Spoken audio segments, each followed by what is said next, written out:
member of the Constitutional and Legal Committee.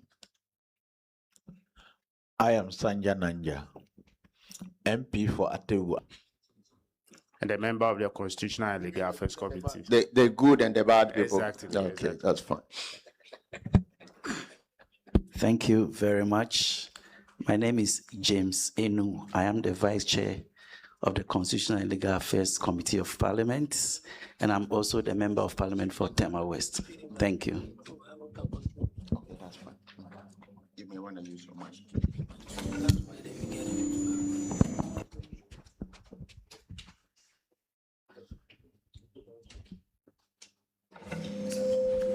There's some feedback. There's feedback, so you just give us the mic. Hello. Good morning. I think it's better. Good morning. My name is Hassan Tampuli, Member of Parliament for the Good and Virtuous People of Bushegu in the Northern Region, and Deputy Ranking Member for Constitutional Legal Affairs Committee, and also a sponsor of the bill. So I'm here in my dual capacity. Thank you. I'm Kwaku Asante Boatin, MP for Asante Achim South, a member of the Constitutional and Legal Affairs Committee of Parliament. Thank you. I'm John Intim Fojo, Member of Parliament for Asante South Constituency, a co-sponsor of the Human Social Rights and Family Values Bill, and a member of the Human Rights Committee. Thank you, Mr. Chairman. My name is Tony Mir, Member of Parliament for Odotobri in the Ashanti region, a member of the Constitutional Legal Committee and the co-sponsor of this bill. My name is Patrick Palmer, Okankwe Central, friend of the committee. My name is Samuel Nate George, Member of Parliament for Ningo Pram Pram, the good, the bad, and the ugly of Ningo Pram Pram constituency. I'm also the Minister for Communication, Digital Technology and Innovation, also a member of the committee and a sponsor of the bill. So I wear 4 hats here. I think I have the most hats here, Chairman. Yeah. I'm Isaac Annan, Advisor, Human Rights, Parliament. I'm Naomi Dodu, the Scheduled Officer for Committee on Human Rights. Sena Achu, Legislative Drafting Office. Isaac Ablodepe, Legislative Drafting Office. I'm Kelvin Aqua, Committee on Human Rights. I'm Kelvin Aqua, Committee on Human Rights. John Ilyasu Mahama, Ghana AIDS Commission. Samuel Ogbe Nokolawi, the Commission on Human Rights and Administrative Justice. Thank you. Mary Ajelinati, Commission on Human Rights and Administrative Justice, SHRAJ for short. Edmund Amakwe Foley, the Executive Director of the Legal Aid Commission of Ghana. And I am Rachel Oforiata with Legal Alliance, Ghana.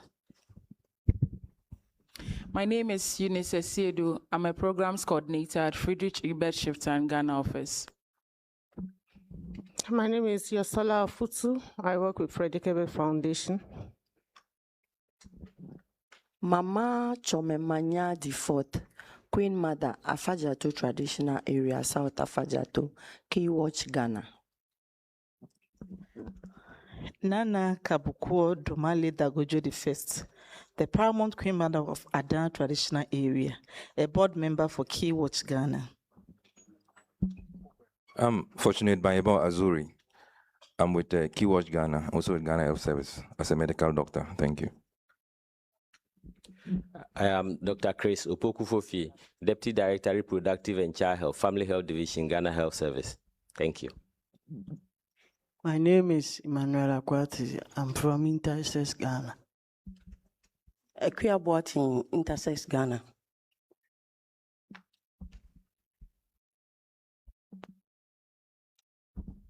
I'm Bismarck Tay, consultant for Intersex Ghana and Keywatch Ghana.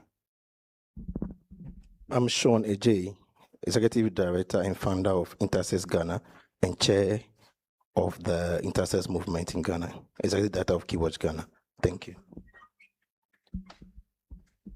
My name is Boatin George, and I'm the media head for Keywatch Ghana.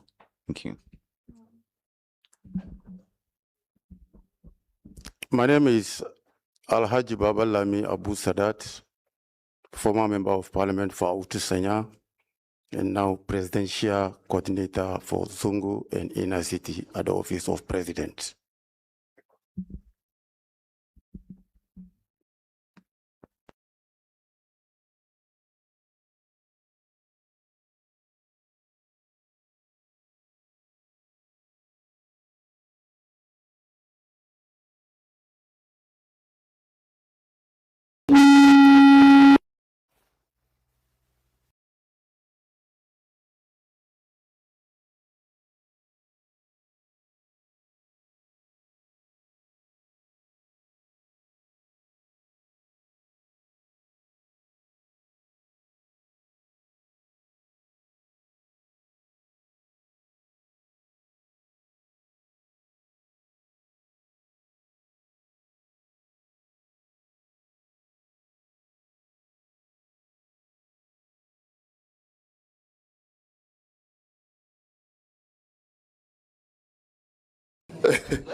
Thankfully, all I mean is a last killer in the good old movie. Thank you so much. I note that we have the parliamentary press corps here. We have our able secretariat. We have our able secretariat. We have NGOs, and then forgive me if I've not mentioned, of course, Queen Mothers and chiefs here who are all interested in this bill. Good morning once again. My name is Shaibu Mahama. I chair the Committee on Constitutional and Legal Affairs of Parliament. Mr. Speaker, a few weeks ago, referred the Human Sexual Rights and Family Values Bill 2025 to this honorable committee to consider. We published this in the dailies just so we get some memoranda from the public so that we can input into this bill. It will be recalled that this bill was completed in the 8th Parliament, and for some reason it was not assented to. And so once the 8th Parliament lapsed, it meant that we had to start afresh again. So the bill was reintroduced into the 9th Parliament and accordingly referred to the Constitutional and Legal Affairs Committee of Parliament for consideration. Today's meeting will be the first of many other meetings that we'll be having, so long as we don't get this complete before resumption of Parliament after the break. And so we are starting today to do our clause-by-clause consideration of the bill. We recognize the various memoranda that individuals and institutions have brought through. We have perused lots of them. We welcome the input of every Ghanaian, not just the memoranda we have here. While we are at it, we can still receive emails via the official email of Parliament if there are concerns about some clauses that people feel strongly about. We welcome all of that. It will be recalled that this bill was introduced some time back, but with a fraction of time, many other things would have happened. Many events would have changed stuff. And so for us, it's a blessing in disguise. So if there were some clauses that were missed out in considering at the last sitting of Parliament before the 8th Parliament lapsed, we have the opportunity of incorporating, deleting, amending, or reshaping the nature of the bill. We take cognizance of the rights of individuals who may be affected by this, and we're making the provisions in such a way that no individual, no Ghanaian's rights are going to be infringed upon. We also take note of existing legislation that has already taken care of some of the clauses that we'll be looking at here. And so this is going to be comprehensive. It's back on the back burner again, and today we start with that. We will give opportunity for our sponsors, at least two of them, to tell us the reason for this bill, and at least for those of us who are not coming from Parliament, to appreciate where we're coming from and then what we want to do in essence. Thereafter, we would want to listen to a few other civil society organizations. But importantly, today is not a talk shop. We are here to consider the clause by clause. I know that individuals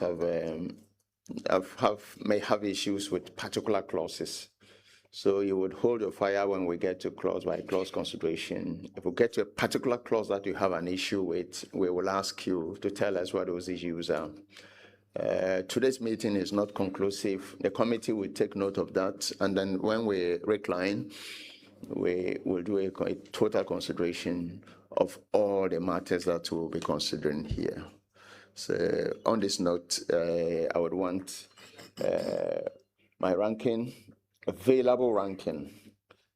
In this case, even though he's wearing two hats as a co-sponsor, he's going to give a brief speech as ranking member. Ranking member himself is out of jurisdiction, but we are happy to connect him online.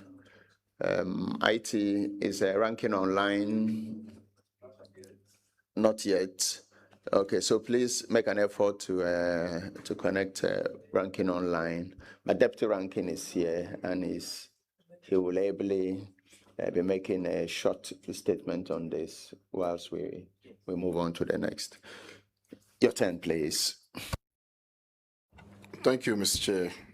Colleagues, we are gathered here this morning to do a very important assignment for the people of Ghana.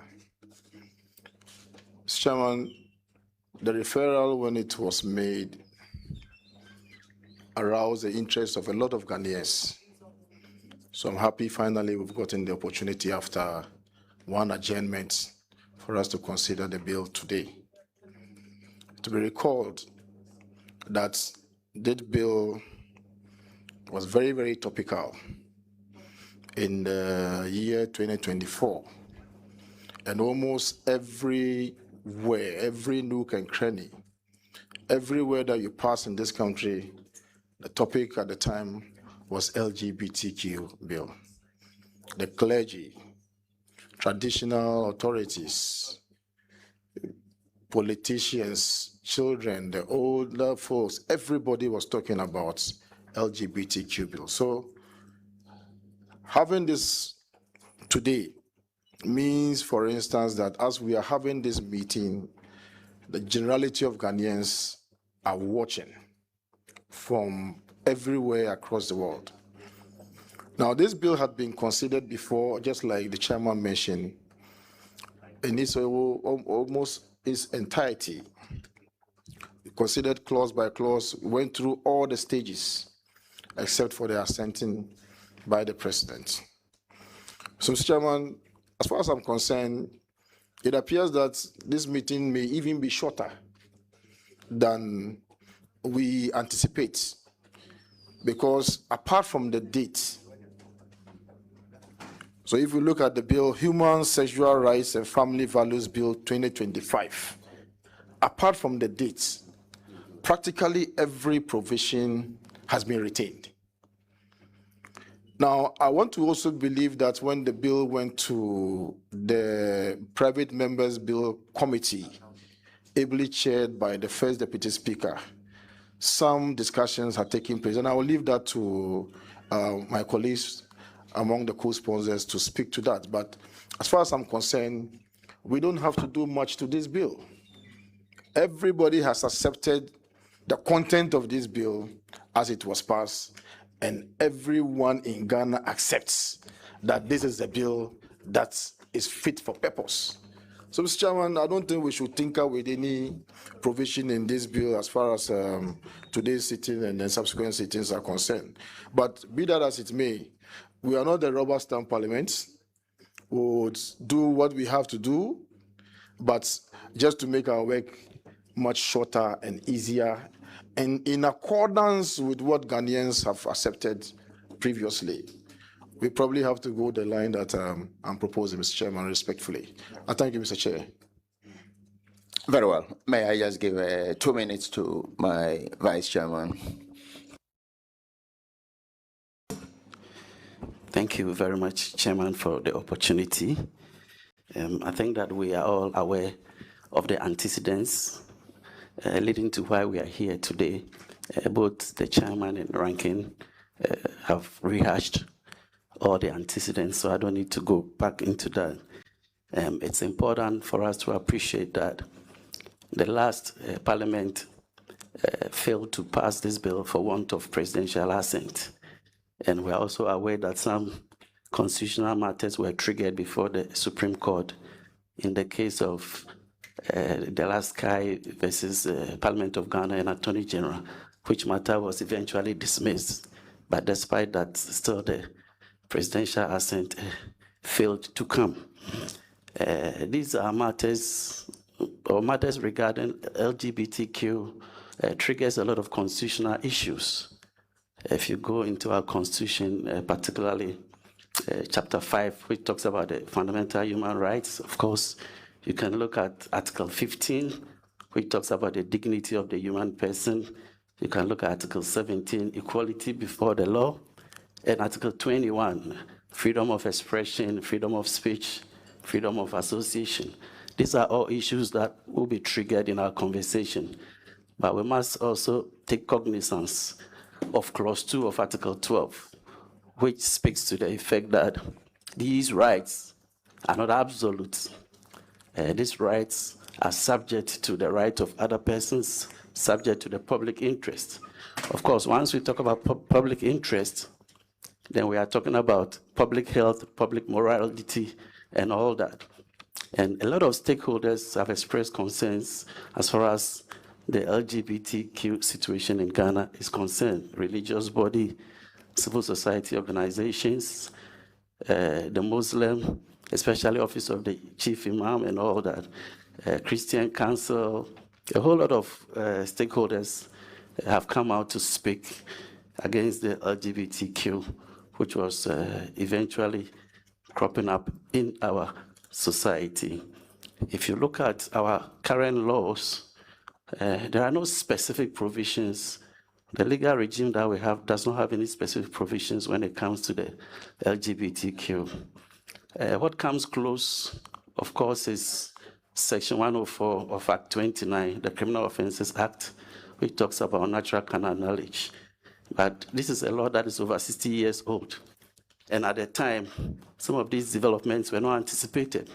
So the provisions of the law or the regime is not adequate to take care of our current circumstances. And that is why the passage of this bill has become very, very critical.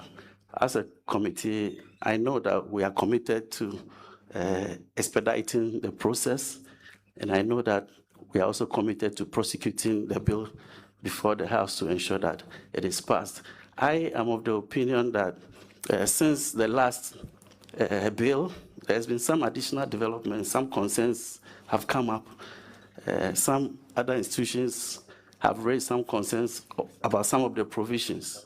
And it is therefore important for us to look at those areas critically, fine-tune it, and then present it before the House. Chairman, I thank you for the opportunity.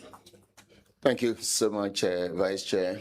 May I now give opportunity to our sponsors, two of them, Honorable Sam Nate George and then Reverend Honorable Sam George first. Chairman, I thank you for the opportunity to address the committee. Chairman, Vice Chairman, available ranking members of the committee, friends of the committee, civil society in the room.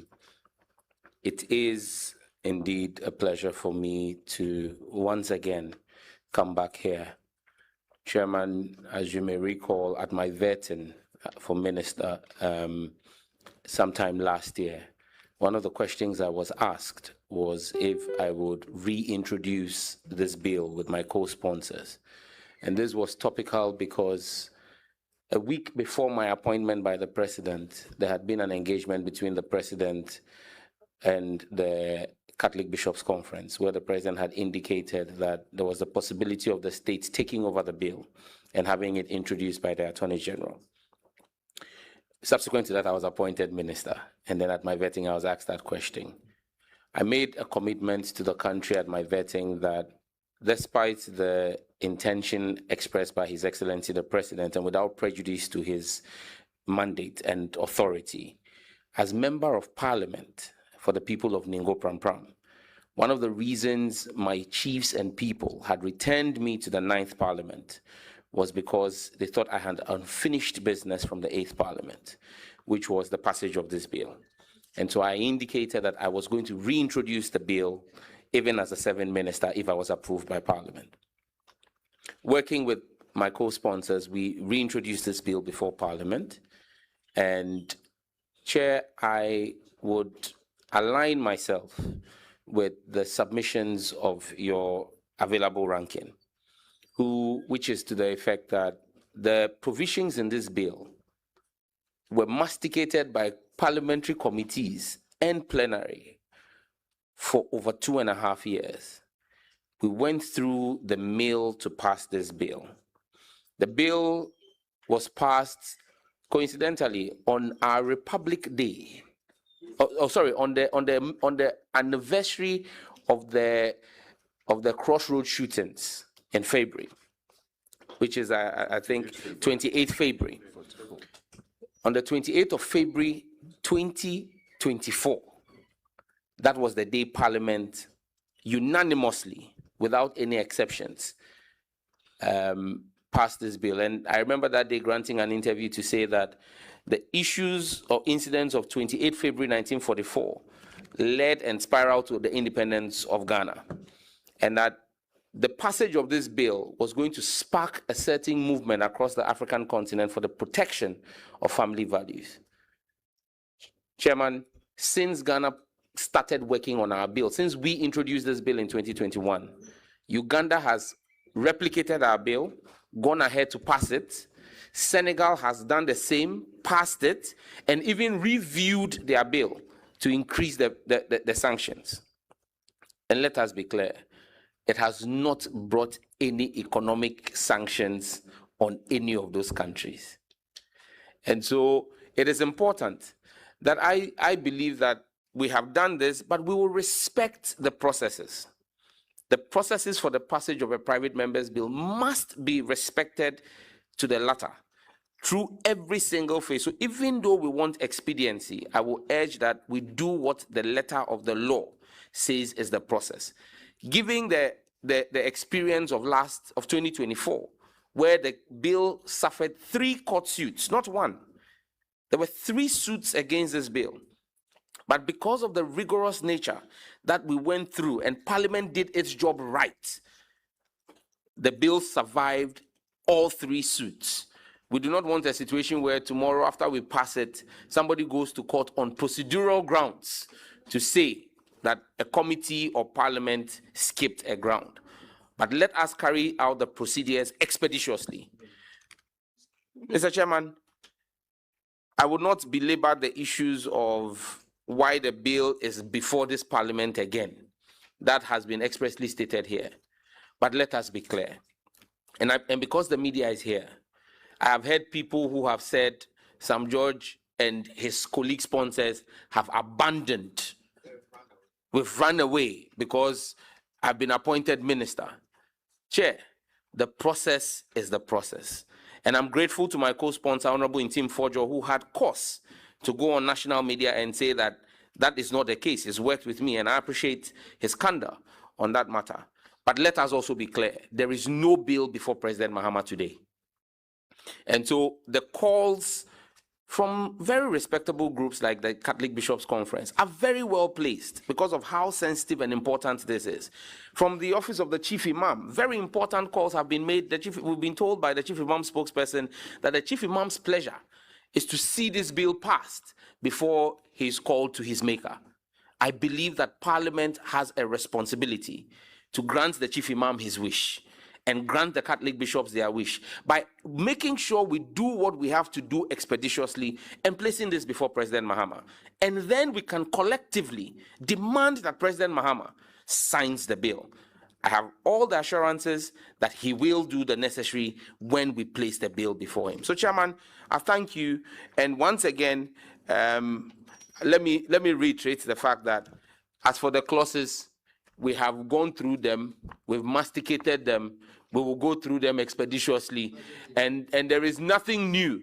I have seen a few suggestions that have come. We can look at the merits or demerits, but the body of the law, Mr. Chairman, remains the same. I thank you.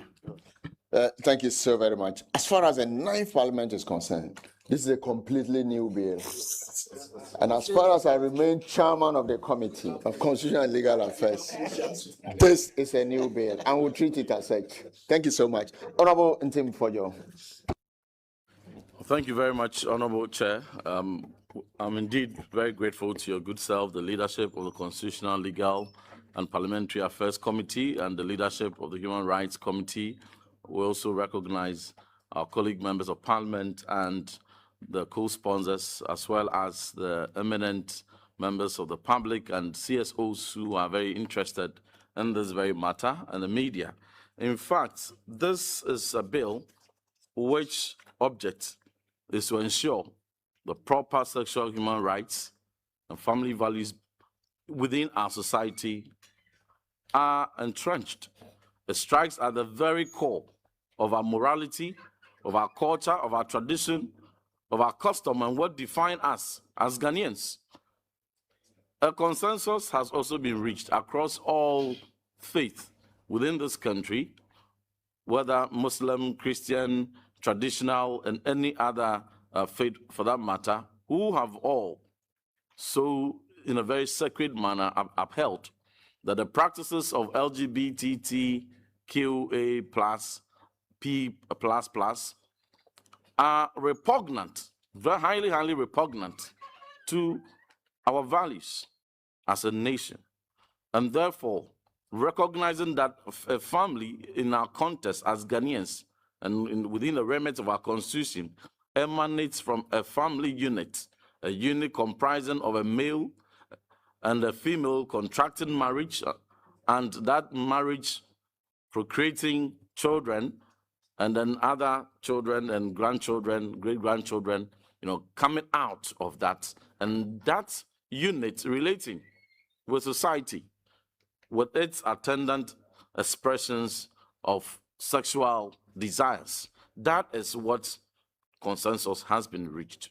Over the past years, we have seen pressures upon our government. Successive presidents have not escaped these pressures, obviously coming from globalization, coming from acculturation, and the fact that some foreign cultures want to force their highly abominable acts sexually down the throats of Ghanaians who cherish our values on family and related sexual orientations.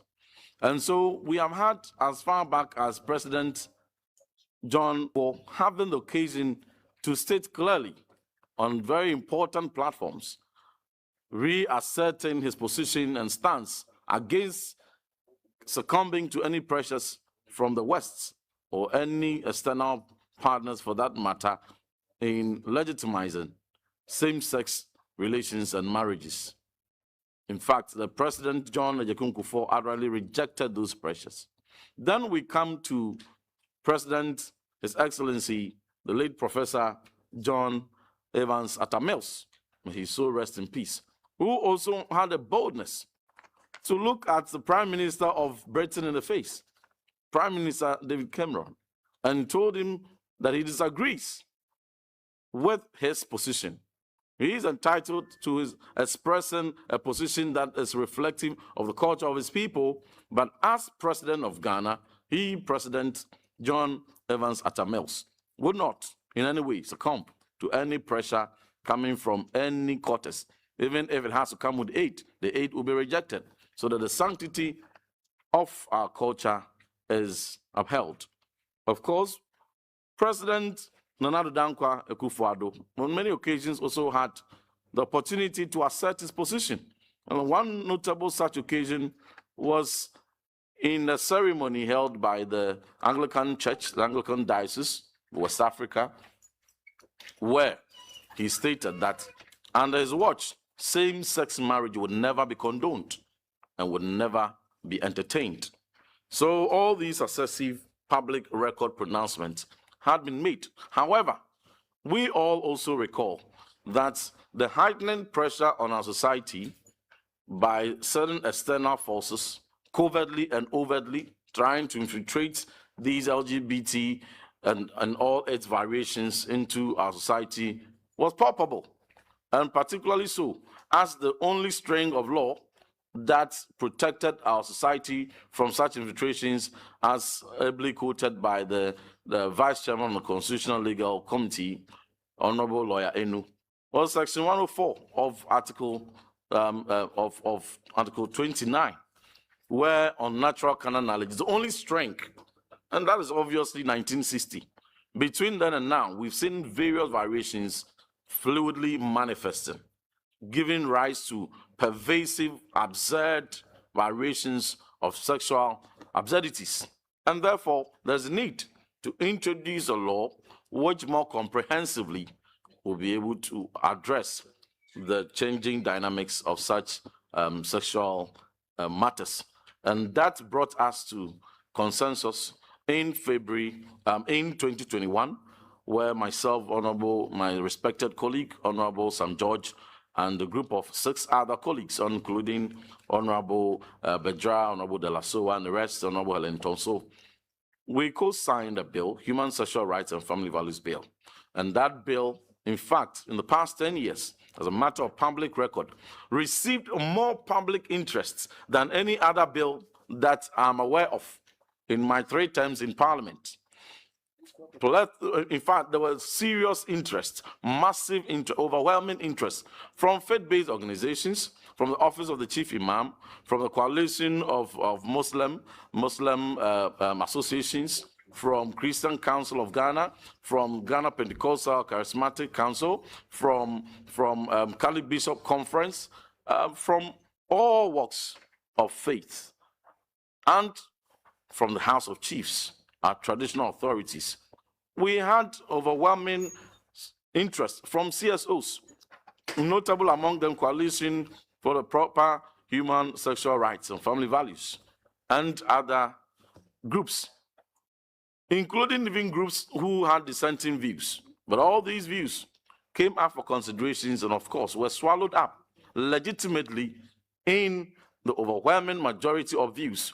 At the time, an empirical survey conducted by CDD Ghana, which outcome is very much relevant even as of today, posited that in Ghana, 93% of our population, overwhelming percentage, consider the practices of LGBTQ and all such absurd variations highly repugnant to our laws. Now, the bill was passed. When it was passed, there were many challenges that was faced. Thankfully, by the latter part of December 2024, the matter terminated at the Supreme Court. And I have in my hand the full judgment passed on that bill. So the matter was settled. And in 24th December 2024, I have in my hand the bill, the final version of the bill, after the Supreme Court pronouncement, which had been signed by the clerk to Parliament.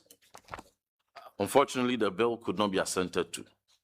The 8th Parliament expired So in the 9th Parliament, on February 21st, a group of 10 colleagues, including Honorable Sam George, Honorable Bedra, Honorable Hassan Tampuli, Honorable Anthony Mier, and a number of our friends came together and presented the same bill, word for word, clause for clause, with nothing omitted.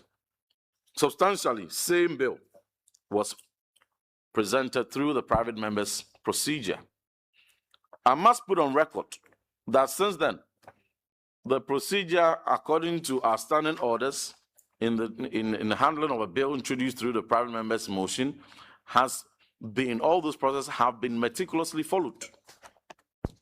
When we even had cause to meet the private members' committee chaired by the First Deputy Speaker, Right Honorable Ahiafo, he indicated that his checks reviewed and he asked for confirmation, and we affirmed that indeed it is the same bill reintroduced, same bill that had been passed through all the various stages and scrutiny by the 8th Parliament. Parliament may be different, but substantially same Parliament. Within just a space of few months, the same bill had been reintroduced, and for which he ruled that no further scrutiny had, the bill didn't have to be subjected to further scrutiny, and without hesitation, with alacrity, I must indicate, approved that a bill qualifies to be passed as a private member's bill, and added a recommendation to the Speaker with the note that it's the same bill which should not be delayed and which should not be subjected to fresh consultations and attempt to build a fresh, consensus. The bill was also ably supported by a fiscal impact analysis conducted by the relevant section of Parliament, which passed the bill as eligible to be passed as private members' bill. All these considerations gave rise to its gazetting on October 2025, September 2025, 10 September 2025. Upon the gazetting, it was quite surprising that when it appeared on the order paper in Parliament the next day, it was deleted conspicuously. This gave rise to a lot of public concerns. We had to wage a number of advocacies and pressures before 7 months later, the bill found expression and was listed again on the order paper, which first reading was done and consequently referred to the Constitutional Legal Committee. And about 3 months now, we are excited that we have the opportunity to meet the committee to consider this. We must also add that the recent pronouncement by the President, which was amplified by the government spokesperson, Kwachu Fosu, on the priority of LGBT matters, gave rise to a lot of concern from the public.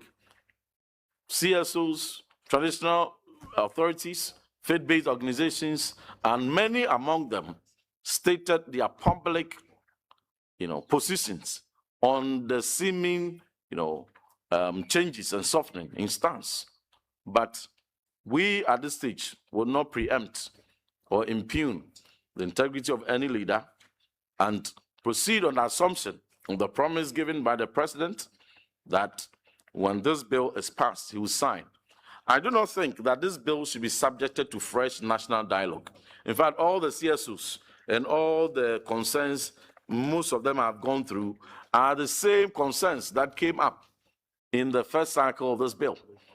The same, all the CSOs who have come today are the same CSOs and stakeholders who participated.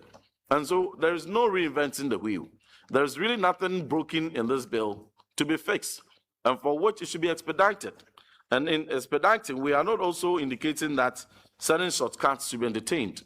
We can expedite this bill in a day without compromising any part of our procedures, so long as our standing orders are concerned and so long as the Constitution of Ghana are concerned.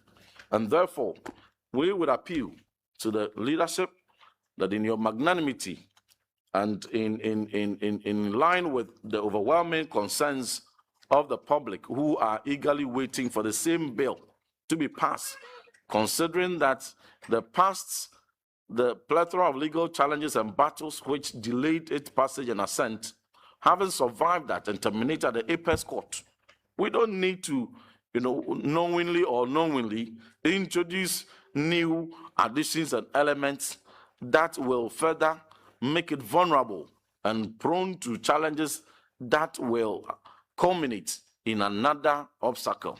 We want to see this bill pass and assented to as soon as possible. And we will crave the indulgence of the leadership that we adopt.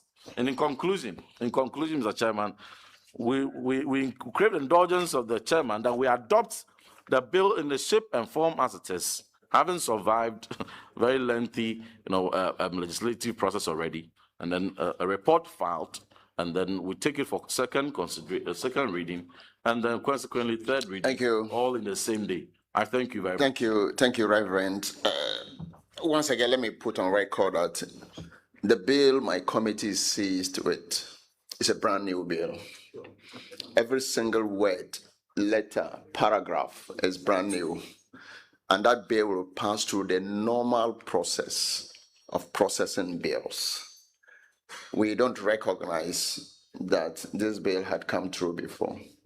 As far as the committee is concerned, it's a brand new bill, and we'll treat it as such. So we'll go straight and still take memoranda. We'll take concerns from individuals. We'll take concerns from the public. And even the Constitution of Ghana is subject to review today.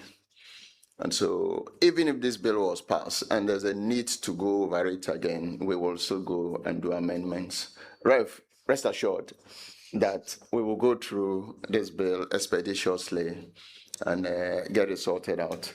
Again, Parliament is different from executive.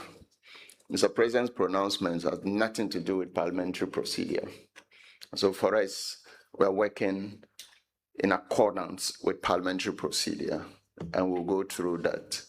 We recognize that the chairman for the Human Rights Committee, the Honorable Enim, is unavoidably absent. He'll be joining us later. But instead, the Honorable Bequin, MP for Suhum, will make a brief statement. But before that, the Honorable Kwame Enyimedu, who is joining us from London via Zoom, and then the ranking member of this August committee, will want to say a few words before we give the opportunity to Human Rights Committee to make their very last remark before we zoom into the activities of the day. Honorable Kwame, are you on? Thank you very much. Yeah. Yes. Yeah, Mr. Chairman, thank you very much for the opportunity. This bill, initially, because you made the right statement that this is a new bill that we need to consider, I will not go back to history. Initially, I took the position that there's a constitutional review that if it's a private member's bill, it should not have an effect on the budget. But all these, we have gone past that. And I will first associate myself with the deputy ranking, what he has said, except to say that because you say that this is a new bill, and rightly so, it's a new bill. So we have to go through the bill clause by clause. My surprise is you talk about press, and I'm aware that, I don't know if it's been streamed before the meeting on our platform. That was what was being discussed.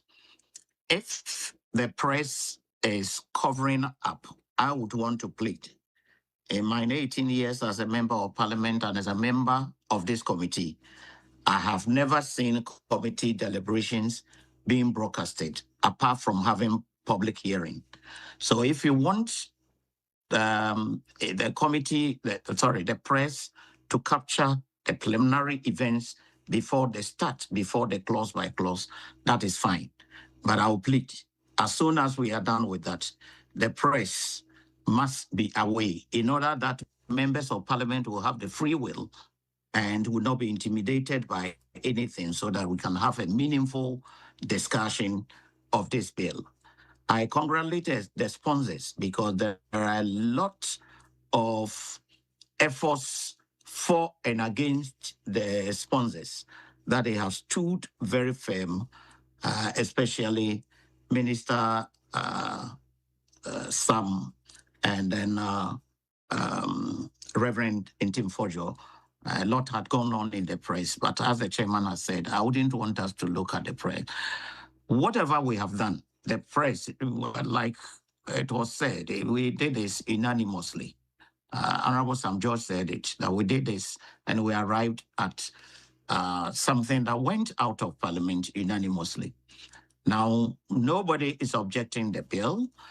As I would have said that where we came to, we could look at that as a guide in order that we can speed up this and then push it to the presidency, because the only difference was that we went through the bill, the presidency, there was a case before the court, as was enumerated by Reverend Intim Fojo, and then the president didn't sign. And then there had been a lot of about the president, new president will sign, this one would not sign, and whatnot. I think let us build consensus as one body, speed it up, and then put it at the appropriate quarters. So Ghanaians would want to see the bill that they want to see. So on that, I stress again that at the committee level and the clause by clause, the press must not be there to cover the committee's work. Thank you, Mr. Chairman. Thank you, and thanks for but I mean, just to differ a bit from you, proceedings of Parliament now are streamed live. We have signed up to Open Governance Partnership, both at parliamentary level and governmental level. And what that means is that we have to open up Parliament. There's nothing shrouded in secrecy in Parliament. And so we will go ahead and stream it live from here up to the rooms of every individual in this country. There's nothing to hide. And so clause by clause, if you have an issue with a clause, please raise it. You can call from Kulungungu and Hafasene and tell us what your issues are. We will take that on board. And so on that note, let me call the available chairman for human rights, the Honorable Bequin, to give a very brief, I hope it's not a long write-up. Chairman, before then, It is short. It's short. Chairman, a follow-up on Thank you. Chairman. Thank you, Chairman, a follow-up. Honorable Chairperson, honorable members of the Constitutional, Legal, and Parliamentary Affairs Committee, honorable colleagues of the Human Rights Committee, distinguished stakeholders, ladies and gentlemen, good morning.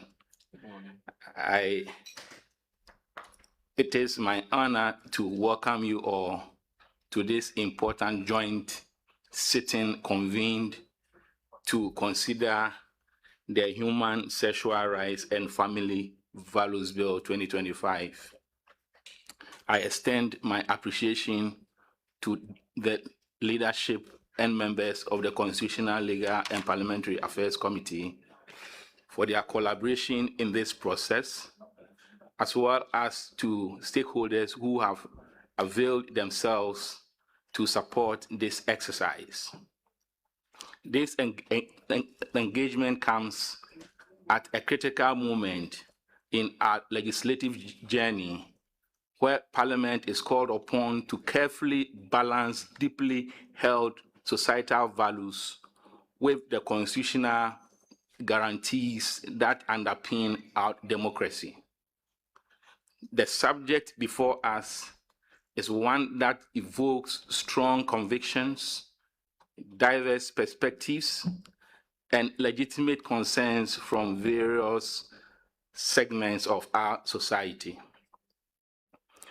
As chairperson of the Human Rights Committee, I wish to emphasize that our mandate in this process is clear: to ensure that any legislative outcome is consistent with the provisions of the Constitution, respects Ghana's international human rights obligations, and upholds the dignity and freedoms of all persons.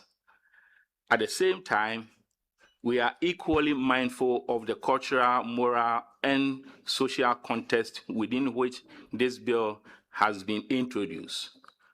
Parliament, as the representative body of the people, must give due consideration to these values, while ensuring that our laws remain just, inclusive, and enforceable. This joint consideration, therefore, provides us with a unique opportunity to, one, rigorously interrogate the legal soundness of the bill, two, assess its human rights implications, and ensure alignment with constitutional principles and national interests. I encourage all members and participants to approach today's deliberations with open minds, mutual respect, and a commitment to constructive dialogue.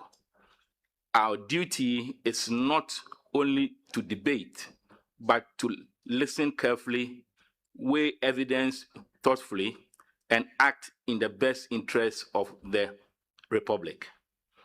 Let us be guided by the principles of fairness, objectivity, and responsibility, recognizing that the decisions we take here will have far-reaching implications here for our legal system, our society, and future generations. On that note, I formally open this joint session and invite all to engage in a meaningful and productive consideration of this bill. I thank you for the opportunity. Thank you. Thank you very much. We recognize that we've got, international organizations and civil society. We have coalition for proper sexual human rights. So we're going to give some space for, 2 or 3. And then our traditional rulers are here. We're going to recognize that one of you will speak. Just tell us something. Ghana's Commission, UNH, Raj, amongst you, we will want one person to speak. And then so you can elect one from you. And then we look at the coalition for proper sexual human rights. Perhaps we'll start with the coalition, leadership of the coalition of Dr. Apia Kubi is around. Just 5 minutes, please. Yes. Thereafter, we'll recognize our traditional rulers who are present here, and then we can do ABCD. Before that, may I read the Standing Orders of Parliament, Standing Order 266, meetings of committees. Proceedings of a committee shall be held in public, except otherwise determined by the committee. We have determined that we want to hold this in public, and we are so doing. Thank you. Thank you very much, Mr. Chair.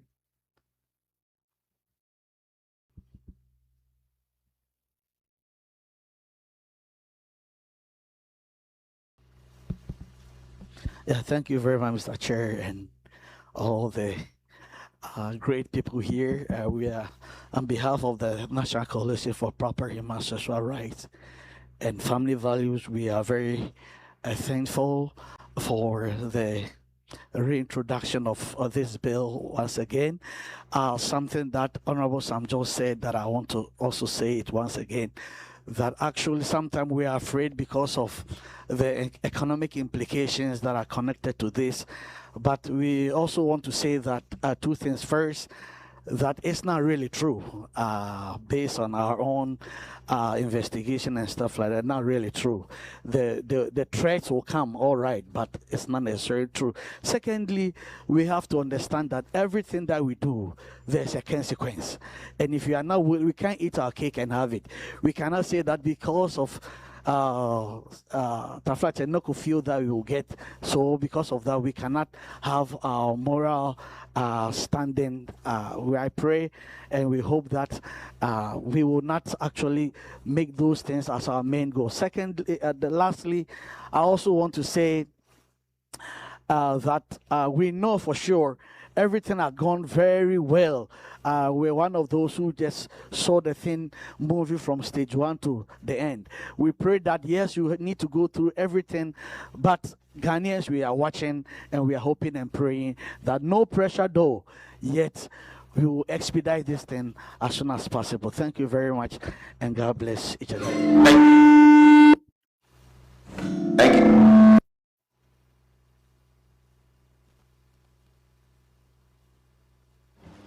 Thank you so much. We can now deal with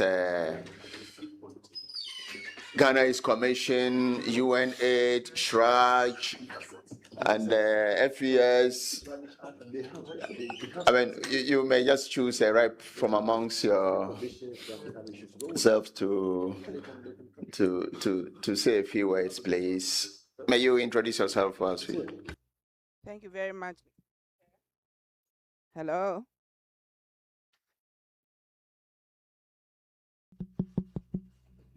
Thank you very much, Mr. Chair. My name is Mary Ajelinate. I'm the Director in charge of Human Rights at the Commission on Human Rights and Administrative Justice. Thank you for the opportunity to speak on this issue. Mr. Chair, as a National Human Rights Institution, our core mandate is to ensure the protection and promotion of human rights. And our mandate is grounded under the 1992 Constitution. Mr. Chair, we acknowledge the position that was raised, that human rights are not absolute, but however, we also want to put on record that human rights encompasses the principles of justice, the principles of fairness, and also human dignity. And so on that record, we want to also appeal to the House that as you consider the clause by clause of the bill, as a National Human Rights Institution, it is our role under the Paris Principles of the United Nations to ensure that Ghana is mindful of its obligation under international law. Again, issues of public health is a very key principle when you come into human rights consideration. And also, the fact that the bill must be looked at within the lens of human rights is something we wish to underscore in this dialogue. So we'll plead with members to look at the bill. Yes, we agree that we have values. However, humanity is a key principle. And so when we are considering the bill, let's have in mind the core principles. And I want to associate myself with the human rights chair and the submission that they made. That it's important that the key principles of human rights are brought to bear in our discourse. Thank you very much. Thank you. May I take a statement from our traditional rulers?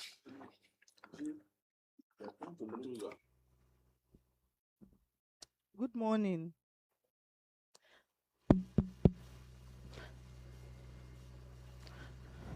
Good morning. Thank you very much for the opportunity. I'm really happy this bill is back in Parliament because as a mother, we've been crying for the best of our children. So we pray that the bill goes through and is passed quickly. That's our prayer. I'll be very happy if we speak about the removal of the proposed surgery for person living with intersex, because there is biological. It is not medical something. They were born with it. And the age for the surgery, we propose they wait till about 18 years. When they are mature, then we know whether they are male or they are female. Then we take it from there. Sean will talk much about it. Thank you very much.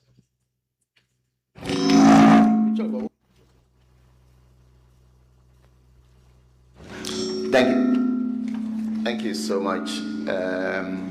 We will take the last one from religious institutions present here. I think we have the Honorable Alhaji Babalamin will have a word, the very last one before we move. Thank you very much, Mr. Chairman. I think I'm here on behalf of Zongo and Inner City Development. I'm not here with the capacity as Alhaji Babalami Abu Sadat. And also to congratulate, to thank this committee. My brother, the chairman, asked me to join you. It's something which I'm already expecting to join this committee. So I'm here to support all the good work that this committee would do to speed up and to pass this bill. My Zongo and Inner City all over the country that I met, they are always asking me what is delaying for the passage of this bill. So I can assure you, the committee, that all my Zongo and the Inner City are in support of this bill. So I'm here on their behalf. And I know at the end of the day, inshallah, this bill will be passed and then it will be something which Ghanaians will appreciate. So once again, we thank you so much. Anytime you need our support, anytime you need to meet any Muslim organizations or Zongo organization, inshallah, let me know. I will make sure I bring them before you to support this bill. So they are in support of the good work you are doing. Thank you so much.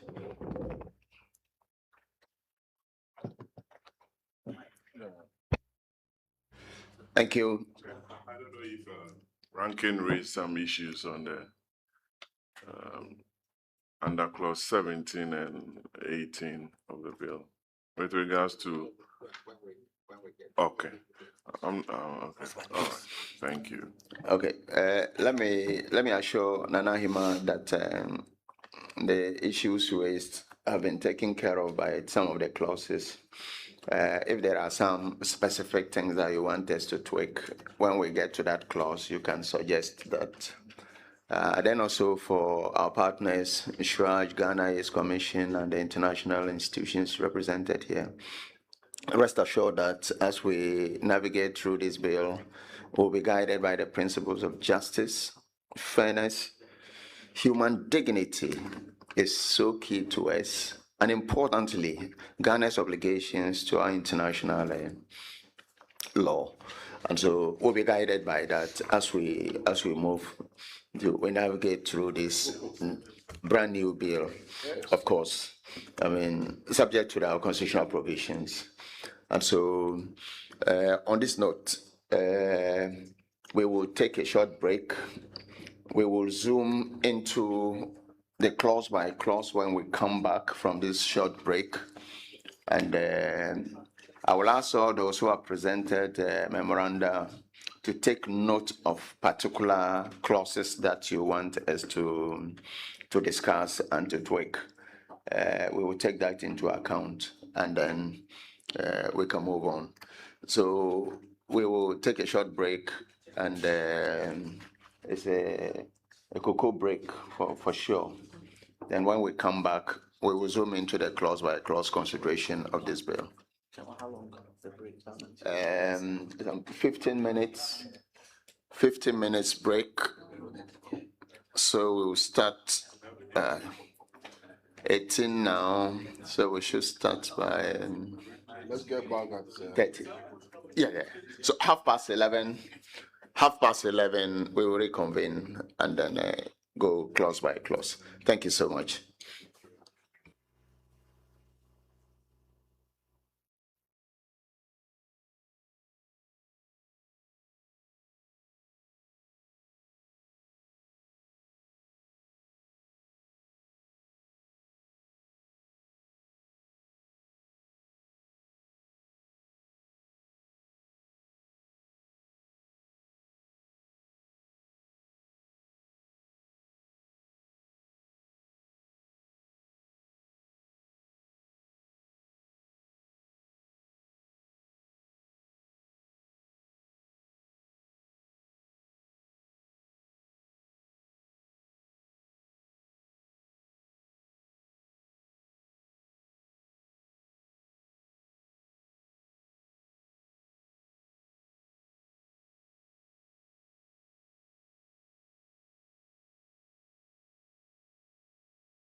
Contractor that I'm on the ticket to complete it by the 1st July. You have a signed document? Yes, please. You have a letter from the contractor. Did the auditor see this? Will you find it to the auditor to double check? So we have that letter. Okay. We wrote for them to write commencement letter and then so they've done so. You have all those letters. Auditors, I'm sure you can double check that and let's see if that will work.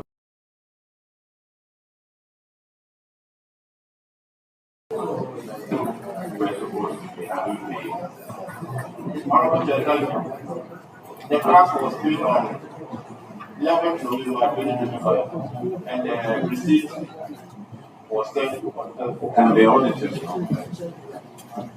Honorable Chair, thank you very much. We are West, we are discharged. Yes, Catherine. And this call Viviani. I am so prepared.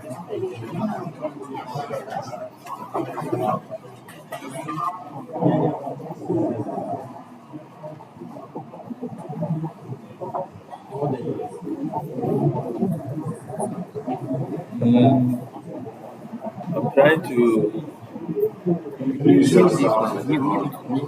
this one. I've muted, but it's still going.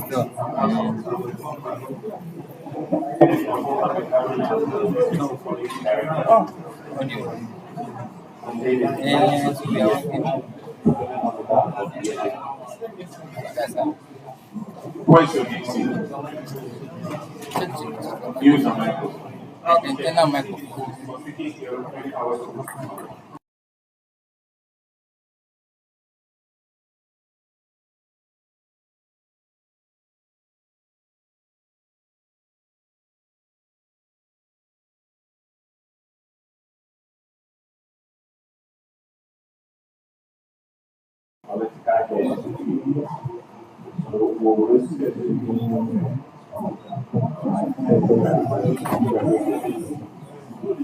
Now let's call Ahafo region.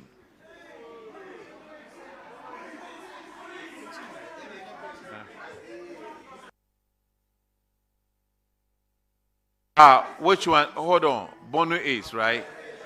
Okay, Bono is. Okay, hold on. Do we have Techiman here?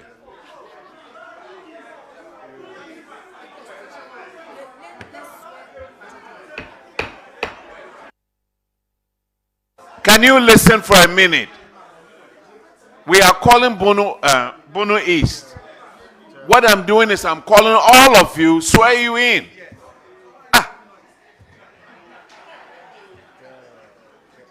So Techiman Metro, are you here? Techiman Metro, are you here? What about Pro West? Techiman North. Techiman North. Nkranza. Atebubu. Pro East. Nkranza South. And Kintampo South District. All right, let's administer the oath, please.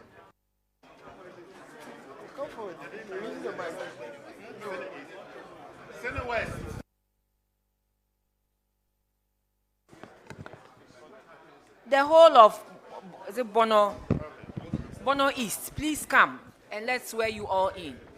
The whole of Bono East.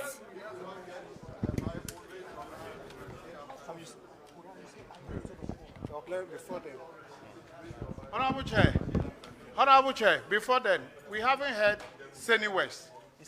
Is Sene West not part of Bono East? It is, because so the whole of Bono East.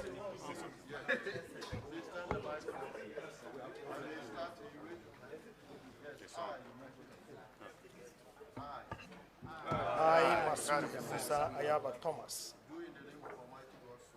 do in the name of the Almighty God swear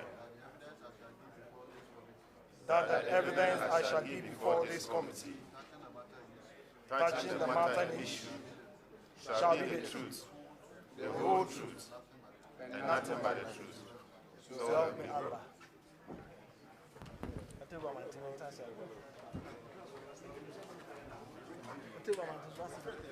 First one is Sene West.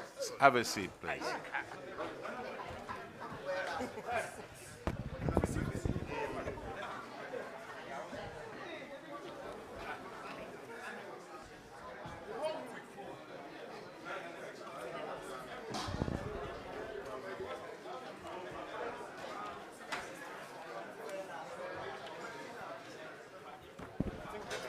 It's not here. You come here. Let director. That is on. That's, It's not here. It's not here. You sit close to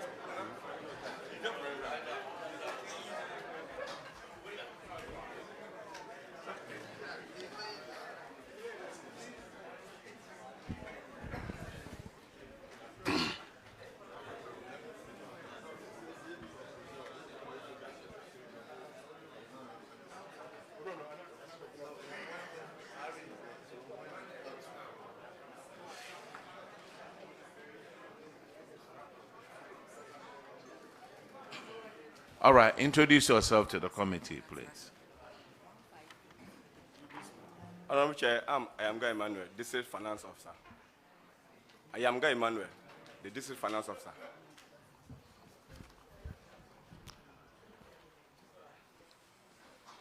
I am Brahma Muntala, District Coordinating Director. I'm Honorable Kari Fuseni, District Chief Executive. I'm Fusuhine Intidakwa, Accountant.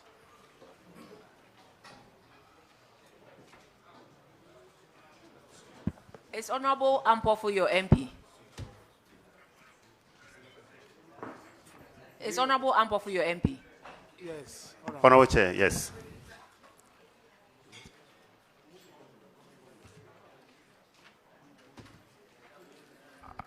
Your first infraction is on paragraph 158, and Honorable Gape will handle that.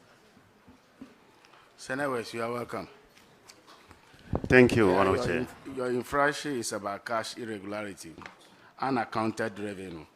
It was noticed that one Suleimana Yakubu and Novidro Roxon, they collected 220 Ghana cedis and then 2,720 Ghana cedis respectively.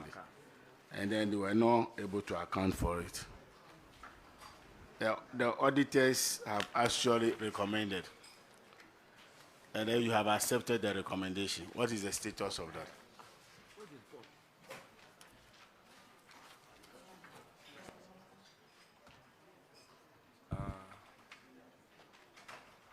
Honorable Chair, please, I beg you the question again. No, you wait. Listen carefully. Your infraction is talking about cash irregularity. And this one related to unaccounted revenue. You remember that you have some revenue collectors, two of them, one Novidro Roxon and Yakubu. In your district, collected 220 Ghana cedis and then 2,720 Ghana cedis respectively. And then they were not able to account for it. And then the auditors have cited you for that infraction. And then the recommendation posed by the auditors, you have accepted the recommendation. So I was basically asking, what is the status of that? Thank you, Mr. Chair. As you said, the said amount has been recouped and paid into the accounts, and the paying slips have been sent to the auditors for verification. Auditors, can you verify that? Honorable Chair, the entire amount has been recovered. No. Thank you. Chair. All right, the next one is our payment not accounted for, 6,450. Have you accounted for this amount? Yes, Honorable Chair. When did you get it done? When did you pay these? It was paid in October last year. October last year. Auditors, could you confirm, please? Yes, Honorable Chair, confirmed. Senior West, you are discharged. Thank you. Now, Thank you, Honorable Chair. Let's call Techiman Metro. Techiman Metro.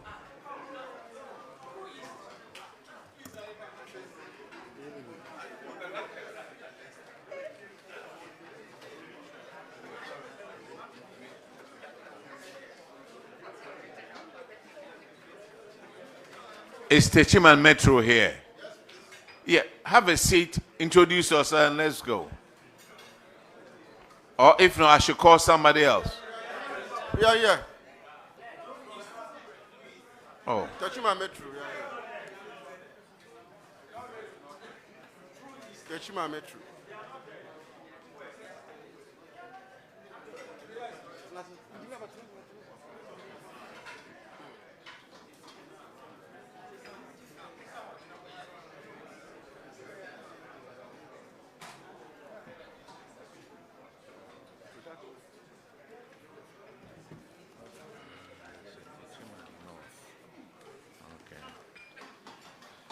Introduce yourself to the committee. Frederick Akiti, Coordinating Director. Michael Colan, Finance Officer. Emmanuel Asante, Internal Auditor.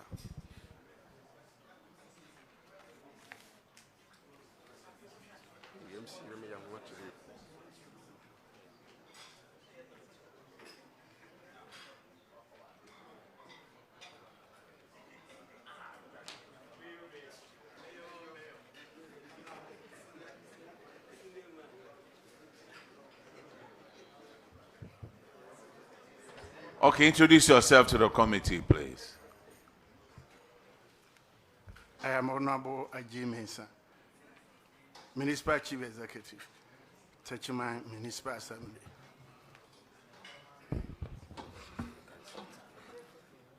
Thank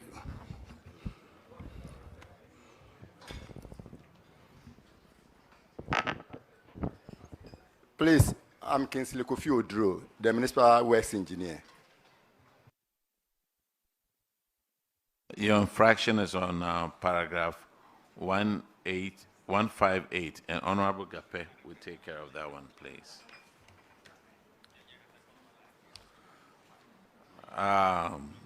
Techiman Metro. Number of collectors, you have 4. And you pay them a combined salary of 198,000. And they collect 55,000 for you. Difference is 142,000. What has happened now?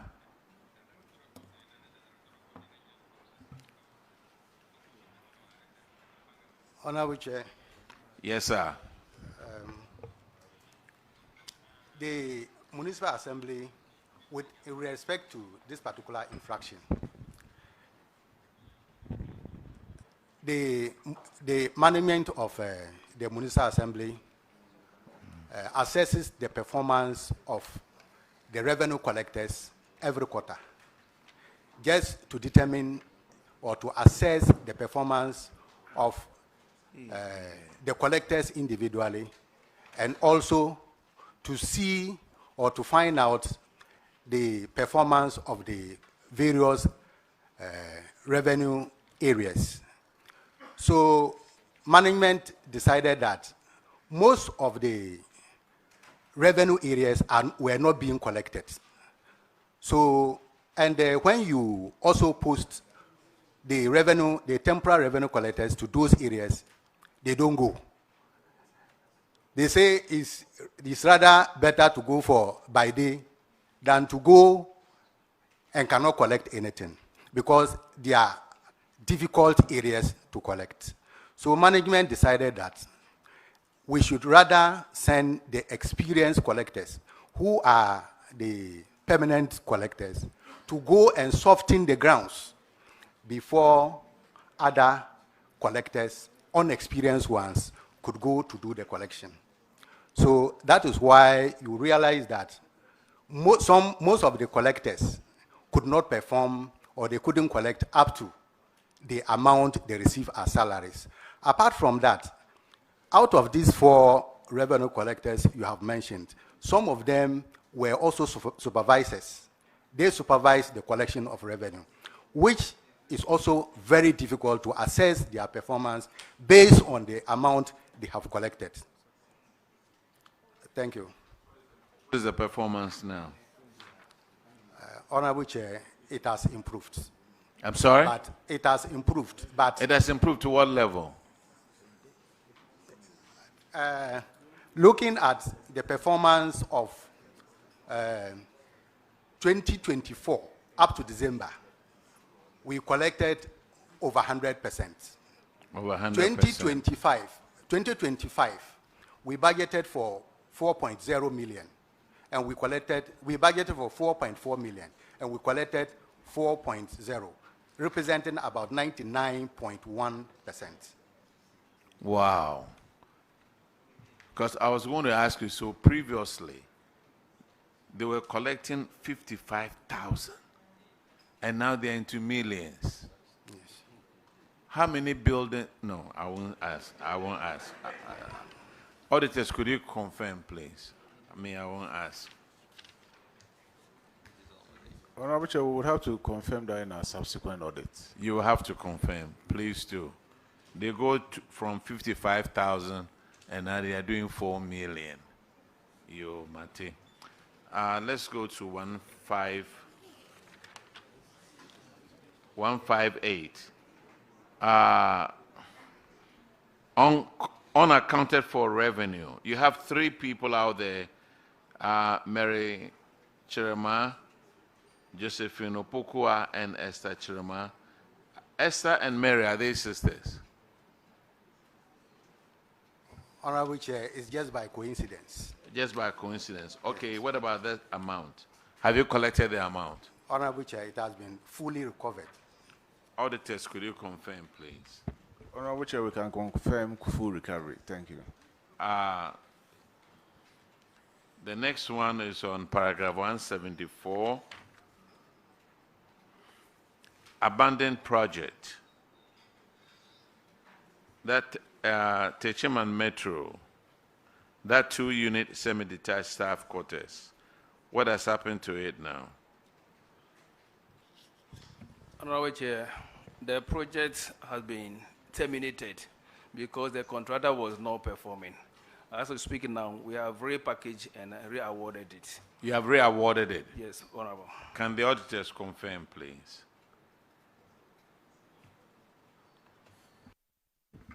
Honorable Chair, we cannot confirm this. When did you re-award that?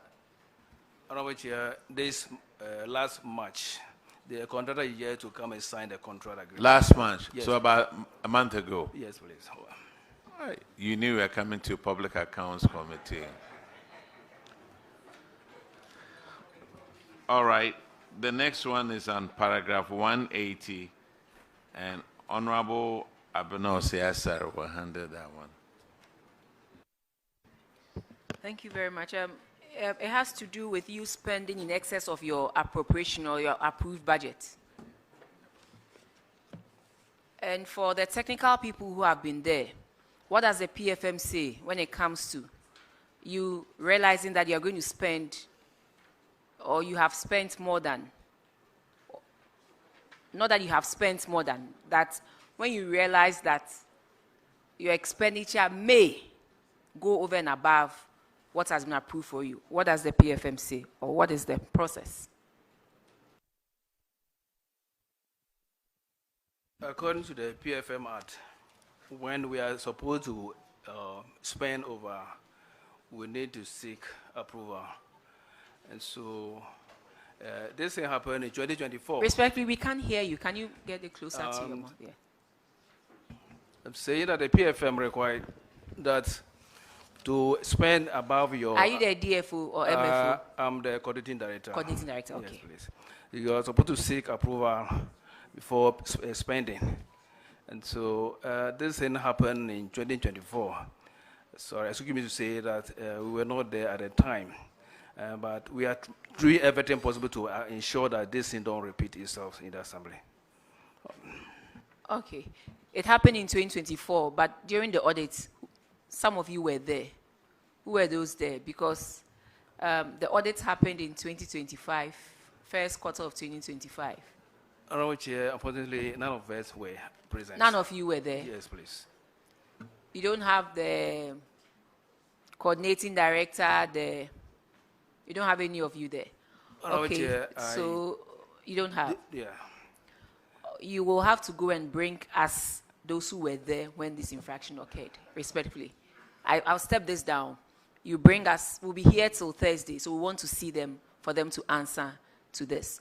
But that notwithstanding, share with us the process when you realize that you may have to go over and above your expenditure, approved budget. You know why I'm asking you to go and bring them? They explained that it was occasioned by the introduction of the drip equipment. But when you look at the items that they spent the excess budget on, it has nothing to do with drip equipment. Printed materials and stationery, value books, water, maintenance and repair of office vehicle. So this has nothing to do with fuel that maybe you bought to take care of the drip equipment. And that is why I want to see those who were there. And there's the coordinating director here, the regional coordinating director here. All right, Chair, please no. Okay, so you will have to send the message across that would want to see them tomorrow, Wednesday, or Thursday. Those who were there, do you know where they have been transferred to? All right, Chair, the coordinating director is on retirement. Okay. So currently... The DFO or MFO? The MFO has also been transferred to Accra. You are explaining, then I'm sorry, you have to explain because you knew you were coming to explain this. Yeah. Did you ever contact them to find out why it happened?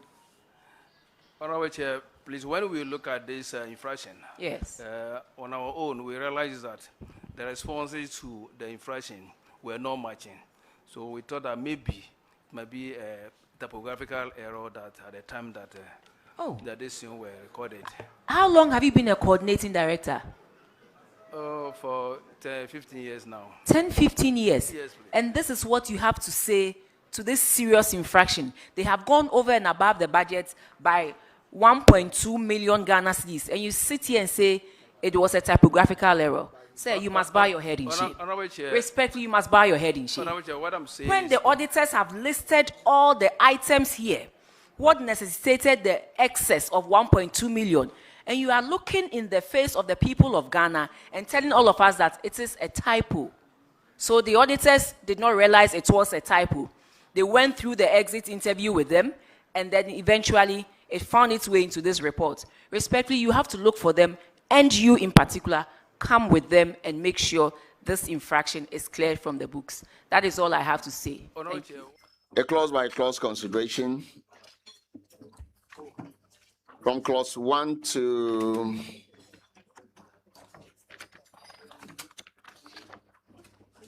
clause 18. Secretariat. Please. All right. Who's available to read from Secretariat? Okay, that's fine. So please.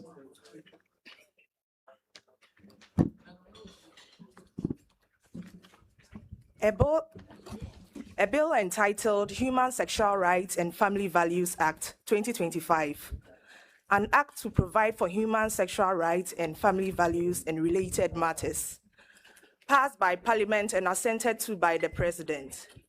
Preliminary provision. Clause 1, application. This act applies to a person, A, who holds out as I, a lesbian, I, a gay, I, a bisexual, IV, a transgender, V, a transsexual, VI, a queer, VII, an ally, VIII, a pansexual or IX, a person of any other sexual orientation or in a sexual relationship that is contrary to the sociocultural relationship between a male and a female. B, who is involved in the promotion of, propagation of, advocacy for, support of funding of LGBTQAP+. C, who provides or participates in the provision of sex or gender reassignment, surgical procedure, or any other procedure intended to create a sexual category other than the sexual category of a person determined at birth, except where the procedure is intended to correct a biological abnormality, including intersex, or D, who engages in a sexual activity prohibited under this act. Human sexual rights and family values. Clause 2, duty to promote human sexual rights and family values. 1, a citizen shall promote and protect the human sexual rights and family values specified in Section 18 of this Act. 2, Subject to Article 39 of the Constitution, the following persons or institutions shall, within the control of the persons or institutions, promote and protect, through formal and informal education, human sexual rights and family values. A parent. B, a guardian. C, a religious instructor, a teacher, or any other educational instructor. D, a traditional institution, a church, a mosque, or any other religious organization. E, an organ of state and a state institution. And F, the media and the creative arts industry. 3, a person or institution referred to in subsection 2 shall A, ensure that the human sexual rights and family values are preserved and integrated into the fabric of national life through formal and informal education. B, make conscious effort to introduce the human sexual rights and family values dimensions to relevant aspects of national planning. And C, ensure that the human sexual rights and family values are adapted and developed as an integral part of the growing needs of society. LGBTQAP+ and related activities. Clause 3, prohibition of LGBTQAP+ and related activities. 1, a person shall not A, engage in I, sexual intercourse with a person of the same sex, II, sexual intercourse with an animal, or III, pansexual activity. B, marry or purport to marry a person who is of the same sex as that person. C, knowingly marry or purport to marry a person who has undergone gender or sex reassignment, except in the case of a person who has undergone a surgical procedure to correct a biological abnormality, including intersex. D, marry or purport to marry an animal or object. E, hold out as I, a lesbian, II, a gay, III, a bisexual, IV, a transgender, V, a transsexual, VI, a queer, VII, a pansexual, VIII, an ally, IX, a non-binary, or X, any other sexual or gender identity that is contrary to the binary categories of male and female. F, provide or participate in the provision of I, a surgical procedure for sex or gender reassignment, or II, any other procedure that is intended to create a sexual category other than the sexual category of a person determined at birth, except in the case of correcting a biological abnormality, including intersex, or G, undergo a surgical procedure for sex or gender reassignment, or II, any other procedure that is intended to create a sexual category other than the sexual category of the person determined at birth, except in the case of correcting a biological abnormality, including intersex. 2, a person who contravenes paragraph A, B, C, D, E, F, or G of subsection 1 commits an offense and is liable on summary conviction to a fine of not less than 750 penalty units and not more than 5,000 penalty units, or to a term of imprisonment of not less than 2 months and not more than 3 years, or both. 3, for purposes of this section, sexual intercourse occurs where a person A, penetrate the anus or mouth of a person of the same sex with the penis of that person or other device. B, penetrate or stimulate the vagina or anus of a person of the same sex by use of any object or device.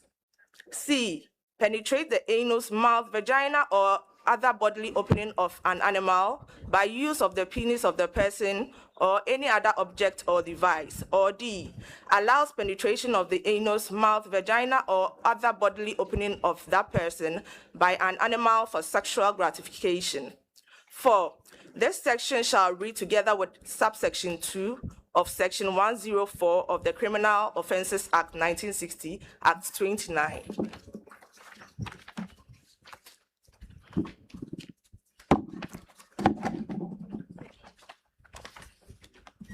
Clause 4, procuration. A person shall not by threat, obstruction, deterrence, improper or corrupt means, molestation, intimidation or inducement, false pretense or false representation, procure another person to engage in a sexual act prohibited under this act. 2. A person who contravenes subsection 1 commits an offense and is liable on summary conviction to a fine of not less than 25 penalty units and not more than 500 penalty units, or a term of imprisonment of not less than 3 months and not more than 3 years, or both. Clause 5. Detention with intent to commit prohibited sexual activity. 1. A person shall not detain another person with intent to cause that other person to engage in a sexual activity prohibited under this act. 2. A person who contravenes subsection 1 commits an offense and is liable on summary conviction to a term of imprisonment of not less than 3 months and not more than 3 years. Clause 6. Keeping a brothel for a prohibited sexual activity. 1. A person shall not keep a movable asset, a room, a house, or any other asset for purposes of a sexual activity prohibited under this act. 2. A person who A. owns or occupies, B. manages or controls, or C. acts or assists in the management or control of a movable asset, room, house, or any other asset shall not induce or allow another person to be in or on the movable asset, room, house, or any other asset for the purpose of engaging in or promoting a sexual activity prohibited under this act. 3. A person who contravenes subsection 1 or 2 commits an offense and is liable on summary conviction to a term of imprisonment of not less than 3 years and not more than 6 years. Clause 7. Prohibition of gross indecency. 1. A person shall not publicly and willfully undertake a grossly indecent act. 2. A person who contravenes subsection 1 commits an offense and is liable on summary conviction to a term of imprisonment of not less than 6 months and not more than 1 year. 3. For purposes of this section, grossly indecent act means A. Public show of romantic relations between or among persons of the same sex. B. Public show of romantic relations between or among persons where one or more of the persons have undergone gender or sex reassignment. Or C. Cross-dressing to portray that the person is of a gender different from the gender determined at birth with intent to engage in an act prohibited under this act. Clause 8. Void marriage. 1. A marriage entered into by the following persons is void. A. Persons of the same sex. B. A person who has undergone gender or sex reassignment. Or C. A person who has undergone any other procedure that is intended to create a sexual category other than the sexual category of the person determined at birth, except in the case of correcting a biological abnormality, including intersex. 2. A certificate issued by a foreign authority pursuant to a marriage under subsection 1 is unenforceable in Ghana. 3. A person shall not A. Administer, witness, abet, solemnize, or aid in the solemnization of a marriage under subsection 1. Or B. Issue or aid or abet in procuring a certificate in respect of a marriage under subsection 1. 4. A person who contravenes paragraph A or B of subsection 3 commits an offense and is liable on summary conviction to a term of imprisonment of not less than 1 year and not more than 3 years. LGBTQAP+ propaganda, advocacy, support, and other promotional activities. Clause 9. Prohibition of propaganda of promotion of and advocacy for activities prohibited under this act. 1. Subject to the Constitution, a person shall not produce, procure, market, broadcast, disseminate, publish, or distribute through A medium, technological platform, technological account, or any other means, or B, a film, the internet service, an electronic device, or any other device capable of electronic storage or transmission, a material for purposes of promoting an act prohibited under this act. 2. A person shall not A. Promote or support an act prohibited under this act. B. Engage in, participate in, promote or support an act aimed at changing public opinion towards an act prohibited under this act. Or C. Offer premises or any other movable or immovable asset, or provide any form of assistance for purposes of promoting an act prohibited under this act. 3. A person who contravenes subsection 1 of paragraph A, B, or C of subsection 2 commits an offense and is liable on summary conviction to a term of imprisonment of not less than 5 years and not more than 10 years. 4. Where a person is convicted under subsection 3, the owner of the medium, technological platform, or technological account on which the material or information is produced, procured, marketed, broadcast, disseminated, published, or distributed is deemed to have committed the offense unless it is proved that the owner A. did not consent to or connive at the commission of the offense, and B. exercised the degree of reasonable diligence as necessary in the circumstances to have been exercised to prevent the commission of the offense. 5. Where A body corporate is convicted under subsection 3 of this section, subsection 2, 3, 4, 5, and 6 of section 25 of the Interpretation Act 2009, Act 792 shall apply. Or B, an unincorporated body of persons is convicted under subsection 3 of this section, the principal officers of the body of persons shall be deemed to have also committed the offense unless it is proved that a principal officer I did not consent to or connive at the commission of the offense, and I exercise the degree of reasonable diligence as is necessary in the circumstances to have been exercised to prevent the commission of the offense. Clause 10. Prohibition of propaganda of, promotion of, and advocacy for activities directed at a child. 1.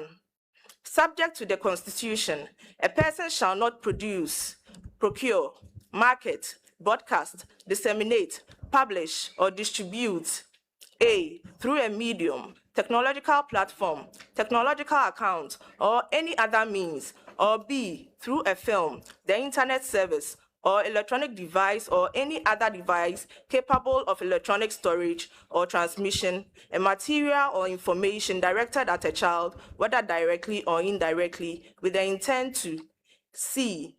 evoke the interest of the child in an act prohibited under this act, or D. teach the child to explore any gender or sex other than the binary category of male or female. 2. A person who contravenes paragraph A, B, C, or D commits an offense and is liable on summary conviction to a term of imprisonment of not less than 6 years and not more than 10 years.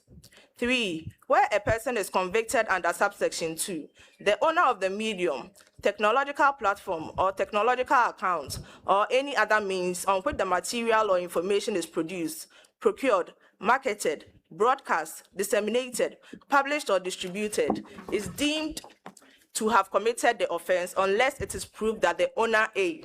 did not consent or connive at the commission of the offense, and B. exercise the degree of reasonable diligence as necessary in the circumstances to have been exercised to prevent the commission of the offense. 4. Where A body corporate is convicted under subsection 2 of this section, subsection 2, 3, 4, 5, and 6 of section 25 of the Interpretation Act 2009, Act 792 shall apply. Or B, an unincorporated body of persons is convicted under subsection 2 of this section. The principal officers of the body of persons shall be deemed to have committed the offense unless it is proved that a principal officer I did not consent to or connive at the commission of the offense, and I exercise the degree of reasonable diligence as is necessary in the circumstances to have been exercised to prevent the commission of the offense. 5. For the purposes of section 9 and this section, electronic device means a component that is used for controlling the flow of electronic currents for the purpose of information processing and system control. Internet service means services provided to the public whose provision consists of subscriber interaction with the internet or the transmission of information to or over the internet. Medium includes radio, newspaper, and television. Owner means the legal owner or operator of the medium, technological platform or technological account, or any other means, and where the media, technological platform, technological account, or any other means is owned by more than one person, includes every joint owner. Technological account includes Facebook account, X account, Instagram account, and any other social media account. And technological platform includes website, Facebook, X, Instagram, and other social media applications and sites. Clause 11, prohibition of funding, sponsorship, or promotion of prohibited acts. 1. A person shall not fund, sponsor, or promote an act prohibited under this act. 2. A person who contravenes subsection 1 commits an offense and is liable on summary conviction to a term of imprisonment of not less than 3 years and not more than 5 years. 3. Where a body corporate is convicted under subsection 2, subsections 2, 3, 4, 5, and 6 of section 25 of the Interpretation Act 2009, Act 792 shall apply. Or B, an unincorporated body of persons is convicted under subsection 2, the principal officers of the body of persons shall be deemed to have also committed the offense unless it is proved that a principal officer, I, did not consent to or connive at the commission of the offense, and I, exercise the degree of reasonable diligence as is necessary in the circumstances to have been exercised to prevent the commission of the offense. Clause 12, disbandment of LGBTQAP+ group, society, association, club, or organization. Any group, society, association, club, or organization in existence before the coming into force of this act, whose purpose, whether partly or fully, overtly or covertly, is to promote, facilitate, support, or sustain in any way an act prohibited under this act is disbanded. Clause 13, prohibition of LGBTQAP group, society, association, club, or organization. 1. A person shall not directly or indirectly A. Form, organize, facilitate, operate, or register. B. Promote the formation, organization, operation, or registration of, or C. Participate in an activity to support or sustain a group, society, association, club, organization, whose purpose, whether partly or fully, overtly or covertly, is to promote, facilitate, support, or sustain an act prohibited under this act. 2. A person who contravenes subsection 1 commits an offense and is liable on summary conviction to a term of imprisonment of not less than 3 years and not more than 5 years. Protection and support for children. Clause 14, prohibition of adoption order for LGBTQAP+ persons. The court shall not grant an application for an adoption order, whether inter-country adoption or otherwise, if the applicant is A, a lesbian, B, a gay, C, a bisexual, D, a transgender, E, a transsexual, F, a queer, G, an ally, H, a pansexual, or I, a person of any other sexual orientation or in a sexual relationship that is contrary to the socio-cultural relationship between a male and a female. Clause 15, prohibition of grant of fosterage for LGBTQAP+ persons. The Department of Social Welfare shall not grant an application for fosterage where the person is A, a lesbian, B, a gay, C, a bisexual, D, a transgender, E, a transsexual, F, a queer, G, an ally, H, a pansexual, or I, a non-binary. Duty to report. Clause 16, duty to report and prohibition of extrajudicial treatment. 1. A person who has knowledge that an offense is committed under this act shall report the commission of the offense to a police officer or, in the absence of a police officer, to a relevant authority of the community in which the offense is committed. 2. A relevant authority to whom a report is made under subsection 1 shall, within 3 days of the report, ensure that the report is made at the nearest police station. 3. A person shall not verbally or physically abuse, assault, or harass a person A, accused of an offense under this act, or B, suffering from any gender or sexual identity challenge, including LGBTQAP+, or any other variant of a sexual identity challenge. 4, a person who contravenes subsection 3 commits an offense and is liable on summary conviction to a term of imprisonment of not less than 3 months and not more than 3 years. 5, Section 84 and 87 of the Criminal Offences Act 1960, Act 29, apply to this section. 6, despite subsection 3, the use of graphic description of the behavioral pattern of a person engaged in an activity prohibited under this act, A, for the purposes of education or instruction, or B, in response to any form of advocacy or activism, does not constitute abuse, assault, or harassment. Miscellaneous provisions. Clause 17, regulations.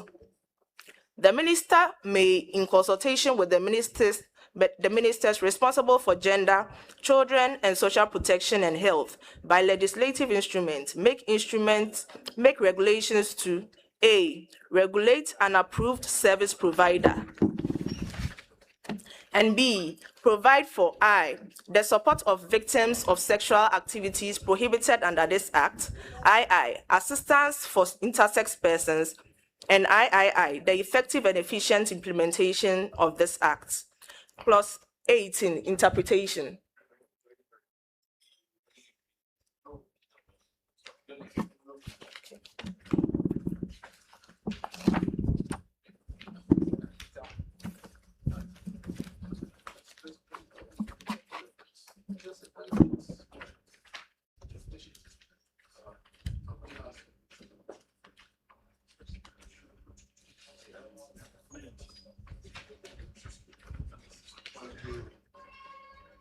You may. Skip the Have you dismissed yourself? But there's 19. So just You may want to just do the 19.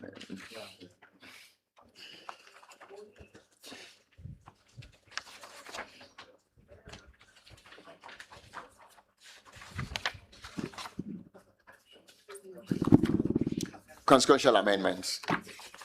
19. Clause 19, consequential amendment. The Extradition Act 1960, Act 22, is amended in the first schedule by the addition of the following after the paragraph for cybercrime and cyber offenses. LGBTQAP+ offenses, an offense under the Human Sexual Rights and Family Values Act 2025. Thank you. Honourable members, Human Sexual Rights and Family Values Bill 2025 under consideration. We will do clause by clause. I start with clause 1. If you have an issue with clause 1, you raise your hand. I give you the opportunity to so we'll consider honorable members first if you have an issue with clause 1, and then we go to the general public as we look. So clause 1.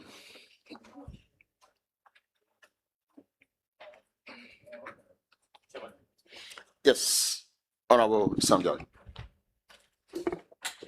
Chairman, I would want to raise an issue that has come to my attention, and this has to do with the term of art. During the break, in fact, before the break, one of our Queen Mothers raised an issue about intersex.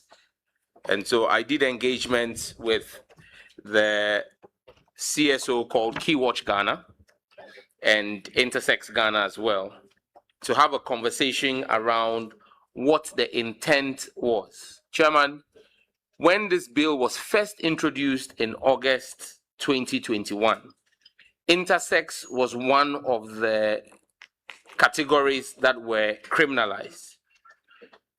During our public hearings, presentations were made by civil society organizations and medical doctors that indicated that the intersex community did not see themselves as part of the LGBTQ group.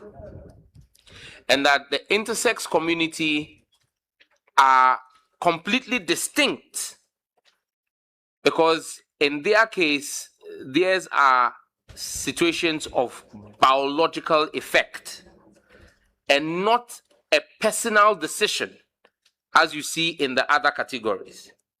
And so we did subsequent amendments to use and introduce an exception clause everywhere criminalization was done or a listing was done, to accept the intersex community, just so that we have omnibus provisions that, for example, if you read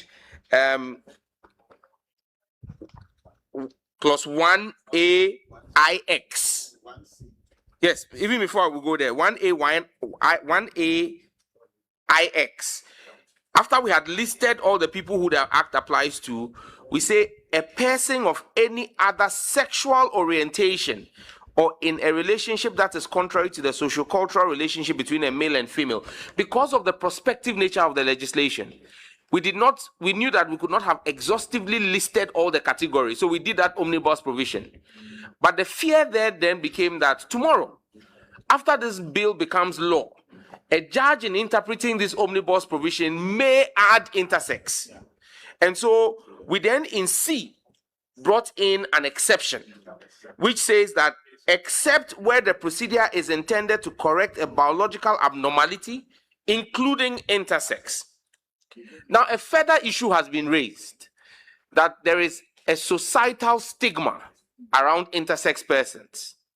And if we keep the phraseology in the bill today of biological abnormality, it lends credence to the fact that intersex people have a biological abnormality, which entrenches a certain stigma. I have worked with them and looked at the proposal they have brought. So this is their proposal. And why I want us to do this in C, in 1C, is that if we do this, then I'll request that, Chairman, it becomes consequential across the entire bill. 1C reads today, who provides or participates in the provision of sex or gender reassignment, surgical procedure, or any other procedure intended to create a sexual category other than the sexual category of a person determined at birth, except where the procedure is intended to correct a biological abnormality, including intersex. Chair, they have proposed that we delete except where the procedure is intended to correct a biological abnormality, including intersex, and replace with where the procedure is medically necessary. So are you doing except where? No. So it is now. Now it is going to read who provides or participates in the provision of sex or gender reassignment, surgical procedure, or any other procedure intended to create a sexual category other than the sexual category of a person determined at birth, except where the procedure is medically. So you now begin to delete, you delete from intended. So it is medically necessary to address innate variations. Medically necessary to address innate variations in sex characteristics, including intersex. So we replace biological abnormality with innate variations in sex characteristics. Then they continue with additional suggestions, which I have told them we are opposed to, and they've agreed. The complete rendition would have been to continue beyond intersex to say carried out in accordance with current medical standards and with the full, free, and informed consent of the individual informed, or in the case of a minor, in compliance with law. And we've said that for us, our opposition to that is you then move consent, the right of consent, to a minor, which again becomes a question of legality. And these provisions do not deal with the issue of consent. It deals with accepting intersex persons. So, Chair, it will then read, C will then read, who provides or participates in the provision of sex or gender reassignment, surgical procedure, or any other procedure intended to create a sexual category other than the sexual category of a person determined at birth, except where the procedure is medically necessary to address innate variations in sex characteristics, including intersex. And Chair, if this finds favor with the entire committee, it would then be a consequential amendment across the entire bill. Wherever the exception clause for intersex appears, we will introduce this new phrase to replace just the biological abnormality, so that the bill is not seen to enforce a certain stereotyping and stigma in society. Respectfully submitted, Chair. Thank you so much. So, I mean, before we even proceed on this, we had some meetings with the Human Rights Committee on this bill, and most of these issues were trashed out, same as you are just reading. They've even been refined. So we are going to post what we have on our general platform, the issues that we had raised. It was clear at that meeting that biological abnormality is a stereotyping word. And so we didn't find any other, apart from intersex. What other biological abnormality would you anticipate? And so, on that note, we decided at that meeting that C will read, and it will have consequential amendments wherever we have biological abnormality, which is a stereotyping word. C will read, who provides or participates in the provision of sex or gender reassignment, surgical procedure, or any other procedure intended to create a sexual category other than the sexual category of a person determined at birth, except in the case of intersex. And it ends there. Yes. Chair, there's no need to litigate this. No, absolutely. What the concern was the use of the phraseology biological abnormality. So we can ending exempt at that. except in the case of intersect, which is what we wanted to take away that biological abnormality. Yeah, we are aligned with that. Yeah. I mean, it speaks to the spirit of what Keywatch Ghana has also presented. Absolutely. So, and it doesn't whittle down anything. It still carries the same meaning. And then we rather are taking away that stereotyping word, biological abnormality. What will be the rendition now? So the rendition says, C, who provides or participates in the provision of sex or gender reassignment, surgical procedure, or any other procedure intended to create a sexual category other than the sexual category of a person determined at birth, except in the case of intersex.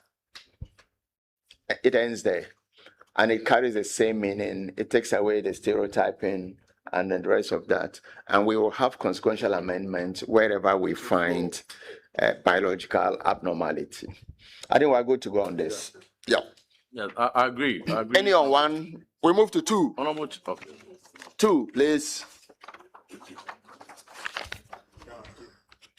Yes. Honorable Bishop. Chair. No, 1B. 1B, I think we also we are seeking for further clarification. So if you look at the way it is captured, if I may read, B, who is involved in the promotion of propagation of advocacy for support or funding of LGBTQA+. So what sort of activities are we talking about? It's not clear. Yeah, so if we could add activities of prohibited under this act. Yes. It's a funding. That one. Yes.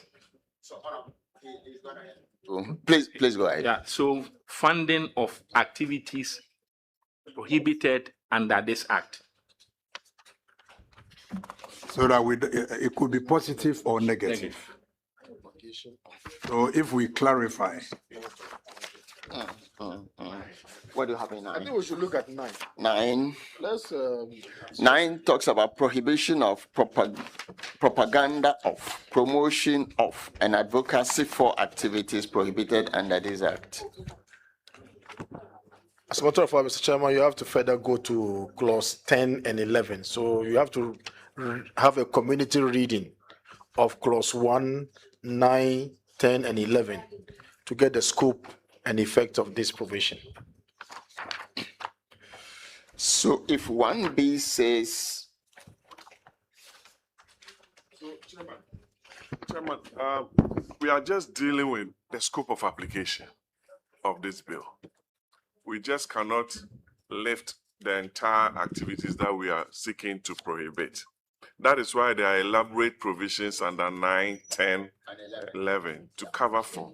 So this is just the scope of application, and we leave it at that. When we get to the main body, we can consider that. Thank you. I think we're good to go. 2, please. Duty to promote human sexual rights and family values. Any comments? Chairman. Yes, please. Chairman, 2 subclause 1. A citizen shall promote and protect the human sexual rights and family values specified in section 18 of this act. Unfortunately, we skipped to section 18, which is rather on interpretations. So there, I see a problem with the cross-referencing. Yeah, so we'll cross-reference section 18. If you have Section 18 is not a provision on human sexual rights and family values, but rather on interpretations. In that, so in the interpretation, we define what human sexual rights are. So in the interpretation, we've defined human sexual rights as a legal term. So once we've done that definition, what 2.1 is referring to is saying that the citizen shall promote and protect the human sexual rights and family values specified as defined, because both human sexual rights and family values have been defined in 18. So that's where the referencing is coming. So the reference is not in error.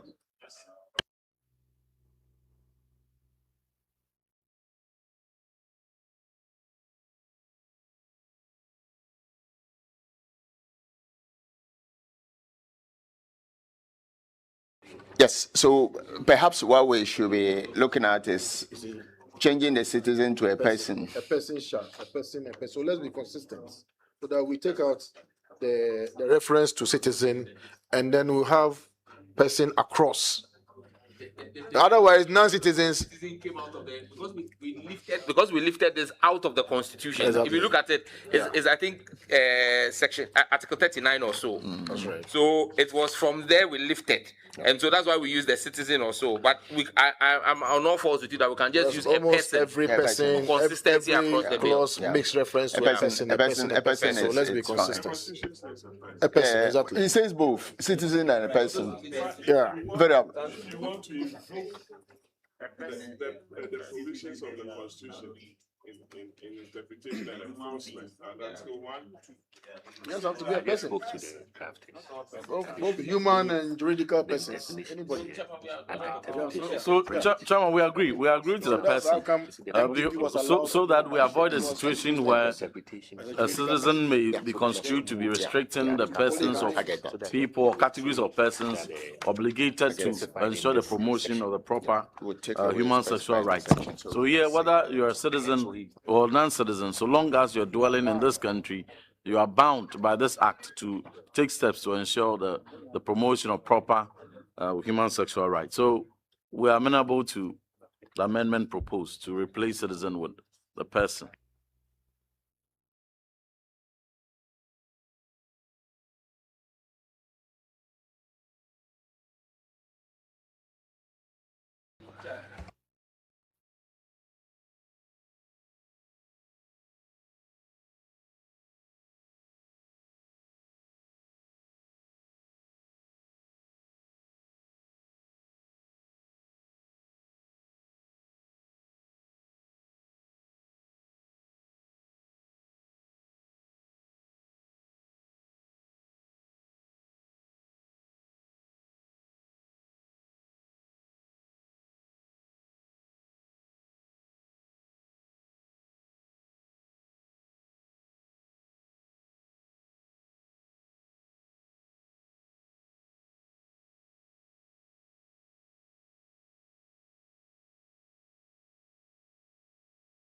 Did you want to same? Otherwise, we'll move to 3. No, 2-2. We have flagged 2 for now. There are a few things that we have to look at. But if you are on 2-2, let's go. Yes. Yes, Chair, I'm not a lawyer, but so permit me. If the language subject to, it means we are subjecting everything to the article. So I want to propose that we replace subject to in accordance with Article 39. I think it's the same. Is it the same? Yes. They are not the same. Subject to. Yes, it means the article is controlling the provision. Yes. So I think that's the intendment. That is the intendment. Subject to. If you avert your mind to the debates on the previous bill, because we are told this is a new bill, the question of this imposition of duty on persons in the country was questioned. And our argument was, it is a constitutional provision. Article 39 of the Constitution imposes a certain duty on all citizens and the state and and organs of the state. So this is actually based on Article 39. So you make it subject to Article 39 of the Constitution. So it puts a certain weight. When it goes for interpretation before the court will interpret whatever provisions we've made here in line with Article 39 of the Constitution.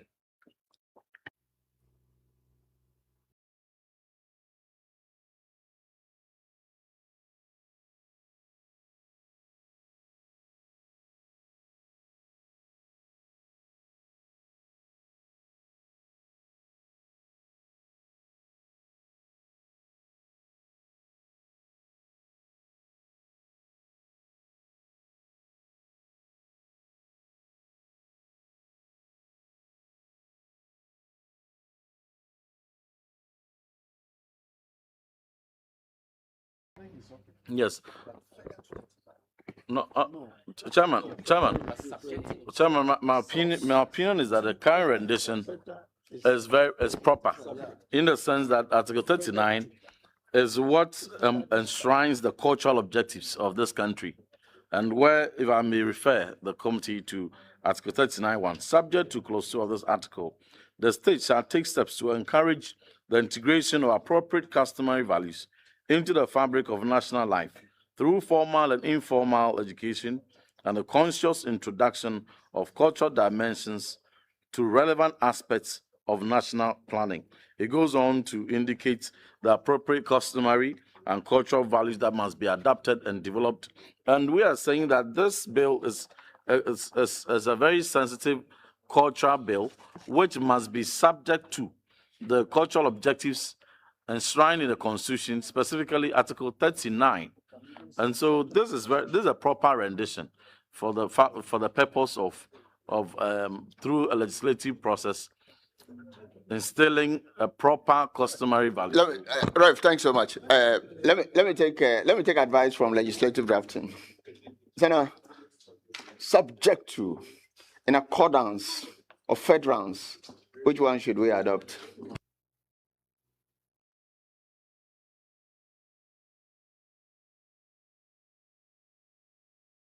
Subject to, it means that we shouldn't go or derogate from the provisions of Article 39. When we say in accordance with, it also says don't derogate from 39.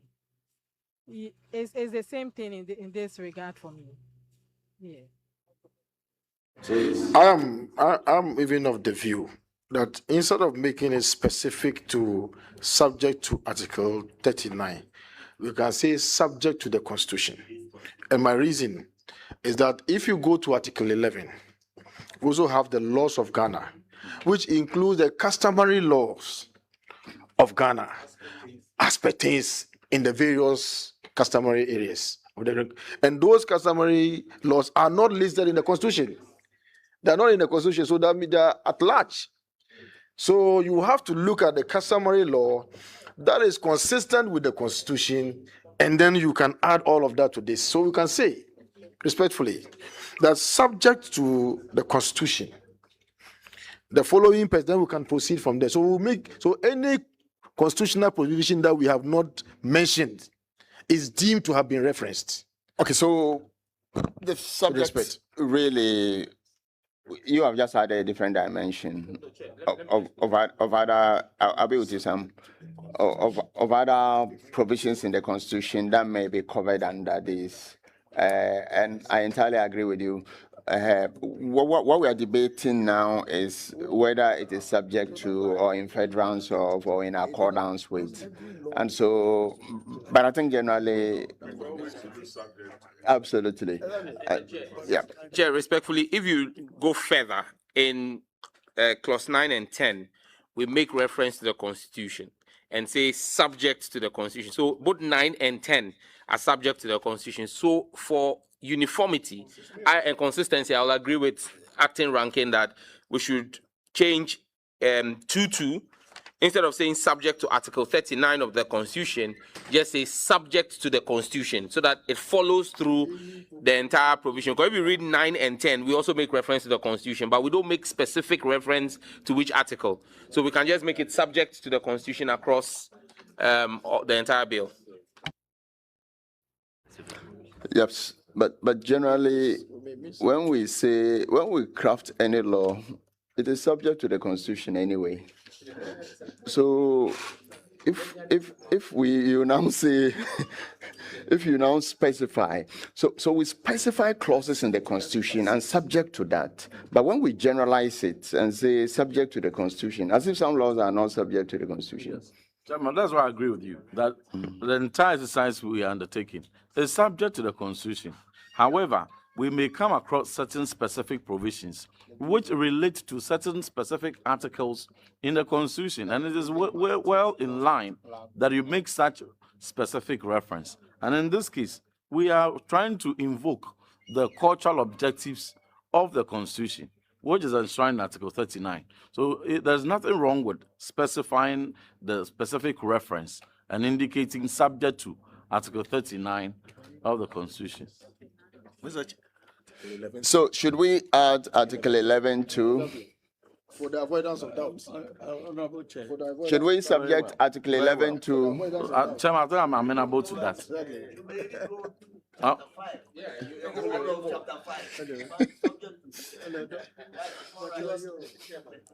Then the reason we have to generalize it, isn't it? The issue is that Article 39 is not under Chapter 5. Deputy Ranking. It's under fundamental directed principles of state policy. And then there is Article 11, which is also in a different chapter. So then if you are going to be doing cross-referencing, the reason I'm proposing that we should do Article 39 and Article 11 is that we don't leave any doubts at all, especially Article 11.3.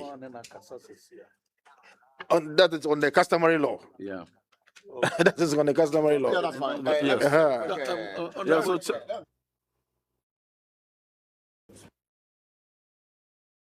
11 mentions the hierarchy of laws. I am not seeing its relevance.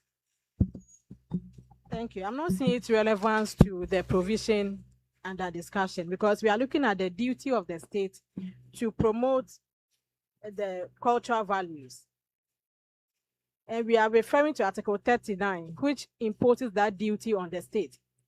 So subject to the duty given to the state, the following persons should also promote the cultural values as listed in the bill. In my view, Article 11 need not be mentioned here. Can you avert your mind to 11.4 specifically? 11.4, the existing law shall, except otherwise provided, one of this article, comprise the written and unwritten laws of Ghana as they existed immediately before the coming into force of the Constitution, and any act, decree, law, or statutory instrument issued made before that date, which is to come into force on or after that date. So it acknowledges that the customary law is part of our laws. But if we say subject to Article 11.4 or we use Article 11, what exactly are we saying? Because this is the hierarchy of our laws, which is being mentioned in Article 11. So when we say this provision is subject to Article 11, what exactly are we communicating? Yes. Yes. The very last one, then we move on. When lawyers sit on the table, we will never agree on anything. Mr. Chair, Please. I'm ad idem with her. I'm ad idem with her because Article 11 is talking about the laws that we have.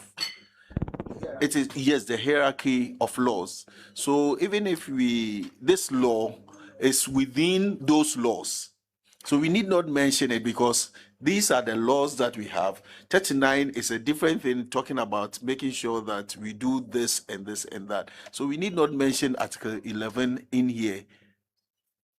Anyway, Honorable Asante. On this principle of referring the clause to the generality of the Constitution, I agree to that. But with regards to Section 2 here, it's for emphasis, such that the content as contained in Section Article 39 will be strictly enforced. So we shouldn't generalize it. We are the them with that. Please. Like I said earlier, our contention was whether to say in federals or subject to. That was the initial argument. Whichever we use, I think the content will remain the same. And so let's move on. 3.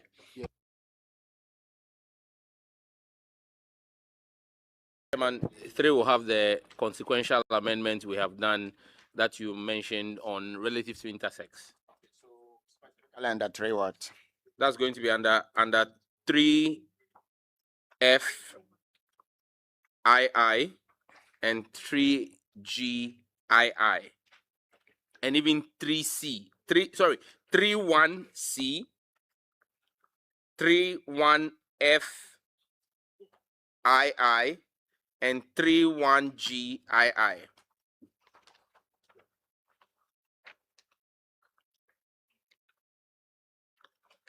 (31C), which we replace, so it will read, knowingly marry or purport to marry a person who has undergone gender or sex reassignment, except in the case of a person who has undergone a surgical procedure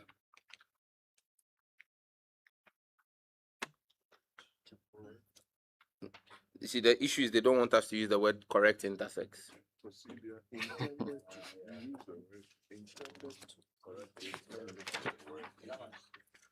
Just a minute. Let's do it with this. Then I'll come to you.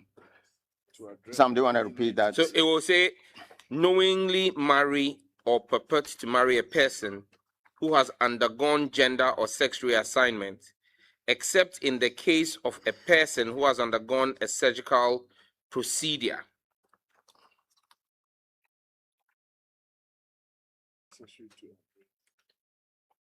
Because then we need to deal with it to correct a biological abnormality, including intersex. Okay. We need to deal with that. Except in the case of intersex.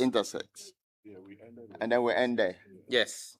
So it means we'll make that correction there. Yeah. That's in 31C. Yep. And then in 31FII. That's right. Any other procedure that is intended to create a sexual category other than the sexual category of a person determined at birth, again, except intersex. That's right. Then in 31G II, undergo any other procedure that is intended to create a sexual category other than the sexual category of the person determined at birth, except in the case of intersex. Yeah, so the question I want to find out here is, now, including intersex, all sex are assigned at birth. All gender are assigned at birth, including intersex. Is that not the case? Yes. So this rendition, we need to critically look at it. It would arise if we say that medically, an intersex person's sex is not determined at birth. But if the understanding is that we are accepting that medically a category called intersex is medically recognized and assigned at birth, then the exception may not arise, because every sex, by the binary notion, is determined at birth. And every medical doctor will say that even in the case of intersex, the chromosome is a reference, whether XX or XY. So regardless the physical manifestation or the biological, outward biological or external manifestation of the gender, the ultimate reference in assigning sex at birth is the chromosome. Yes, so once we don't have to complicate it further by creating exceptions. Sex assigned at birth is assigned at birth. So the exception that was created was to say that if there are procedures to be done on a normal person, except an intersex, to change the sexual orientation of that person, that is where the crime lies. So don't do any procedure that would change any normal person or any person of. So, but the procedure in intersex, the surgical procedure in intersex, it does not reassign. It does not interchange. The medically necessary interventions that are undertaken on intersex persons are not done to reassign. They are done to reinforce. To correct, isn't it? They are done to reinforce the gender assigned at birth. So it never. So there's never a case where an intersex person who has been born, and at the time the doctors are determining their gender, so make reference to their chromosome, and it is XX, and then by that reference have the authority to assign that you're a female, and then later, because of the external biological manifestations, some certain interventions, they are only done to reinforce the XX chromosome reference, which was the basis for the doctors assigning the person a female. They will never undertake an intervention that will reassign the person's gender from a female reference XX to XY, a male. So that must guide us. So we will. Is there any medical doctor here? Okay, so we will pick your thought later. In the meantime, let me welcome the venerable chief whip, the government chief whip. is here with us. Chairman, thank you very much. Chairman, I think I appreciate what Honorable Ntim Fodjoa is saying. So, but I side with the proposal by the Honorable Sam George. So what I think the solution is, we should take out the intersex in this provision and create a separate provision for them to carry the argument of Ntim Fodjoa. In the sense that in respect of intersex, yes, you are not changing. You are only correcting. Because intersex is from nature. No, you hear me. Because in respect of intersex, it is nature assigned. But it is neither on the left nor on the right. So now the person says, now I want to be dominant on the right or on the left. So I see where Ntim Fodjoa has a problem with if we want to use the word reassign. So in that provision, Before you come in, let's listen. Let's take the. No, hear him. Hear him. So my solution would be that. So from Chief Whip, we create a separate provision to take care of intersex, but we'll not use the word reassign in that provision. We'll have to say assign. Yes. Because at nature, intersex, there's an ambiguity there. There's a presence of both. There's a choice. There's a choice to be made. And the child doesn't have the capacity to decide. Somebody has to decide. Chair, let's be clear on this. And there's a reason why two reasons. One, as much as possible, let us see how well we can present the bill to the plenary as practical as possible as it was presented in the last parliament originally. One. Two, the issue here that we are dealing with, I think it's clear. the issue we are dealing with here is just the stigma that biological abnormality, correcting a biological abnormality in reference to intersex brings. That's all.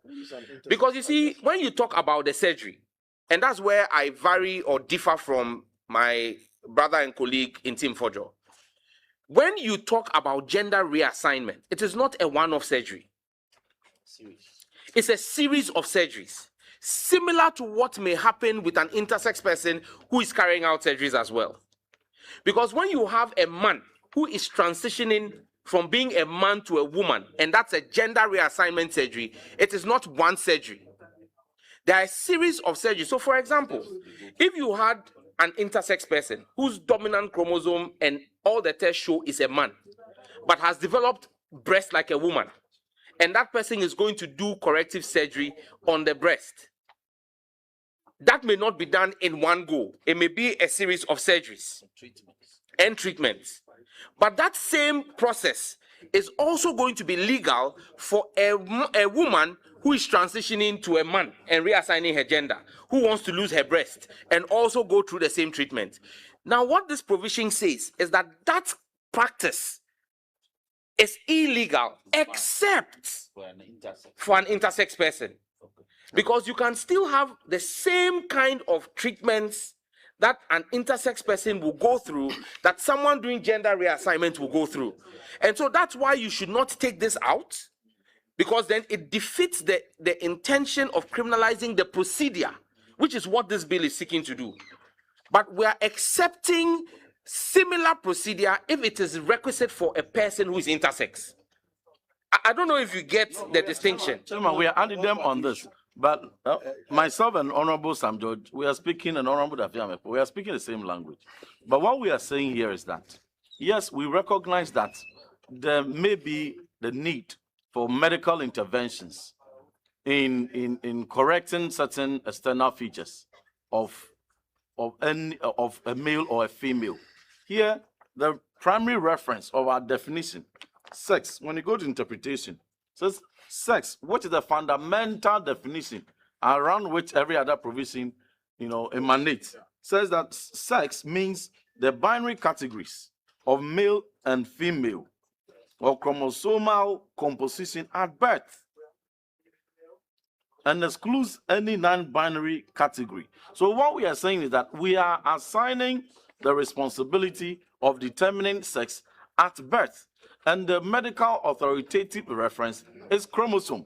And thankfully, we don't have any other variations of sex chromosomally except XX and XY. So when a person, no, you let me land. You appreciate. So this is not dealing with. No. You appreciate. Let me land. Let me land. So for instance, a female who has been assigned XX at birth, who later, unfortunately, due to let's say breast cancer, has to undergo a breast removal surgery, the person is doing so, and the person is not coming under any contravention, because yes, no, it's a medical intervention. It is not reassigning any. But the same way, when an intersex person is born, the medical doctors have a way of medically determining their gender. Although, so the reference, everybody born is born male or female. You may have certain external manifestations which may need intervention, but that intervention, it is not tampering with the sex assigned at birth. It is only reinforcing. It is only correcting certain features that reinforce the gender so assigned at birth. Before you even come in, Chair, no, just so that we are clear. Chair, just so that we are clear. The provision we are dealing with is not dealing with the determination of chromosomal composition or sex and whether you are male or female. That's why I'm saying that the Honorable Intim should read what we are dealing with. We are dealing with 3.1G. Yes. It says a person shall, this is under prohibition of LGBTQ plus and related activities. This is not about determining the sex of the person. Yeah. That's not what this provision is dealing with. The argument he's making is valid when you are dealing with determining whether the person's sex is male or female. But that's not what this is dealing with. This is dealing with the prohibition of any surgical procedure for reassignment. So at that time, determination has been made already. Yeah. But the question is that when determination has been made that you are male at birth, then you now want to go and do surgery to become female, to have a vagina and to have fallopian tubes. That's what this is dealing with. This is not dealing with whether you are male or female. That's been determined. If an intersex person is born, the predominant chromosomes are determined. But at a certain age, the person decides to take steps to correct any physical manifestation that is different. That is different from what has been determined at sex. What we are saying is that that procedure is being exempt from being criminalized. Absolutely. Yes. So we don't need to go into determination of chromosomes. So we are good to go with this. Indeed, when let me come in. In the case where, yes, in the case where the doctors, let's also avert our minds. In the case where the sex determined at birth is XX, but still intersex, and then so assumed to be female, and then later on, under the guise of intersex, the person is undergoing medical intervention, which will make the person now XY. That is prohibited. No, so that person is not considered as an intersex. Yes, as an intersex. Okay, no, that's fine. No. Okay, so Mr. You are saying under the guise. Yes. You are no longer captured under this provision. So the principle in law is to have 99 guilty people go through than have one innocent person criminally. So what Honorable Intim is an extreme exception. Is an extreme exception of someone who is criminally minded to try to take advantage of the intersex exception to do gender reassignment. We cannot, out of that fear, create an opportunity or prevent the majority of legally minded people. So I would say that let's err on the side. Okay, so I think we're good to go on that. Initially, when he raised the issue, I had to go back to 1C, where we started correcting the intersect. And then that correction was very clear. It says, who provides or participates in the provision of sex or gender reassignment, surgical procedure, or any other. They are not conjunctive. They are all disjunctive. So it can either be this, that. Initially, the reason Chief Whip was saying we should make a separate provision was also of the assumption as if they were boxed together. So if we do any of this, then except in the case of intersex. So that we understood it clearly, and that will rhyme through. On that note, medical officer, please provide us. No, Rev, let a medical person just provide us with. Yes. I just don't want to be misconstrued. My contention here is that intersex people are within the binary categories. So they are not outside the binary categories. So that it further even removes the stigmatization that intersex people are not, within the binary notion. They are, because their gender is determined at birth. They are. Okay. So Doc, in the light of the discussions that we are having now, just educate us briefly in just 2 minutes. Can you give him a microphone? Please, have the mic.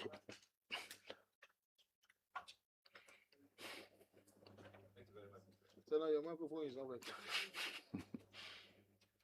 You want to turn it on? Turn it on. Hello. Yeah. Thank you very much, Mr. Chair. Okay, so just to put it in simple terms, so the sex determination, we have the genotypic sex and phenotypic sex. Genotype is where Honorable Intim Fojo mentions that XX or XY. However, phenotypic sex is what we see on the outside. what we see is either male or female with our eyes. Intersex is a variation of condition, not one condition. So if somebody is born XY, there are some conditions that can make the person appear, the external organs will appear as a female. Yeah.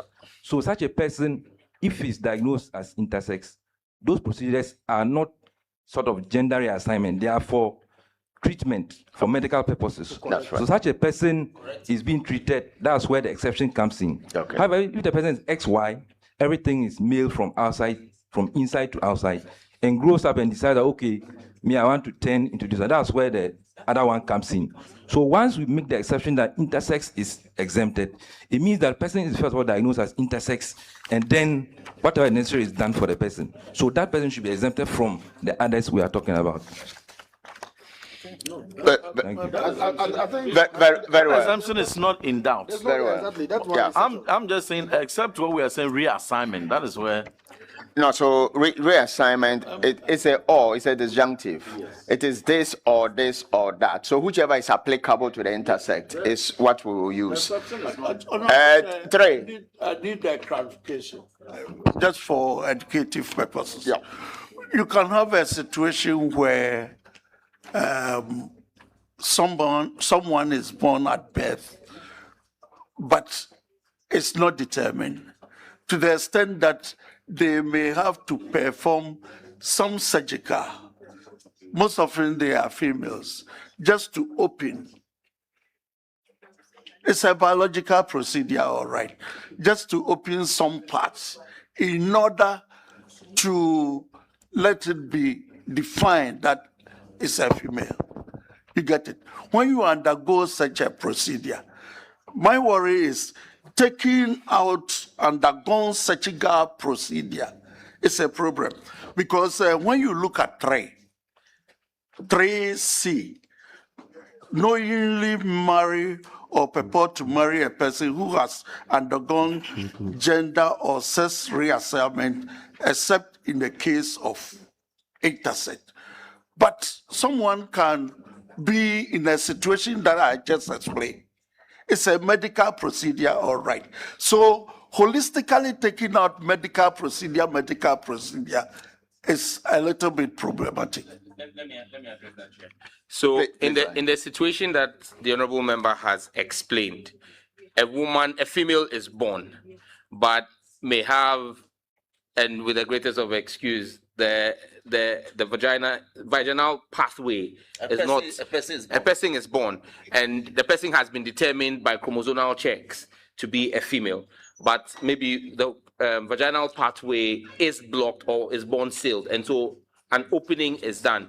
In that instance, it's not gender reassignment. So what we are talking about here, that's a medical procedure. So the surgical procedure is for sex reassignment or gender reassignment. And these are specific terms which will refer to a man, a defined person is being checked, the person is a man, then he says that reassign me, remove the penis and create, that is what we are frowning upon. We are not frowning upon corrections. I mean, when women go to have birth, give birth and things, they have tears, they are surgical procedures, and those are medical procedures that are not covered here. This is specific if it is a medical procedure for sex reassignment or gender reassignment. So it's not an omnibus thing on all medical procedure. No. It is on the reassignment of sex or gender.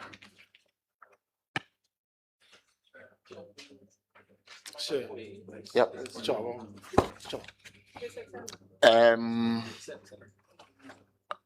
Senna, before you. Senna. I think we should look at the 3C again. 3.1C. A person shall not knowingly marry or purport to marry a person who has undergone gender or sex reassignment, except intersex. Except in the case of intersex. But if you go to 1C, we use the word surgical procedure, which is missing in 3.1C. And I think what Reverend Tim Fojo is saying is that in the case of intersex, it is not a sex reassignment or gender reassignment. It's a surgical procedure.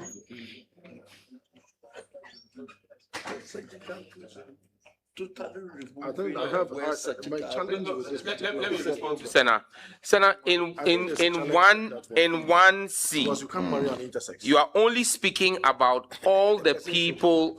You are talking about all the people who this bill would apply to. It will apply to people who have done sex reassignment, gender reassignment, or undergone a sexual procedure. Now, in 3, you talk about, in 3.1c, you are dealing specifically with, you are saying that you are prohibiting anybody from marrying someone who has done a sex reassignment or a gender reassignment. However, if the person has done, except in the case of intersex, so if in the case of an intersex person, the person has had a medical procedure, that is not criminalized and you are not prohibiting the person from marrying that person. So there is no conflict there.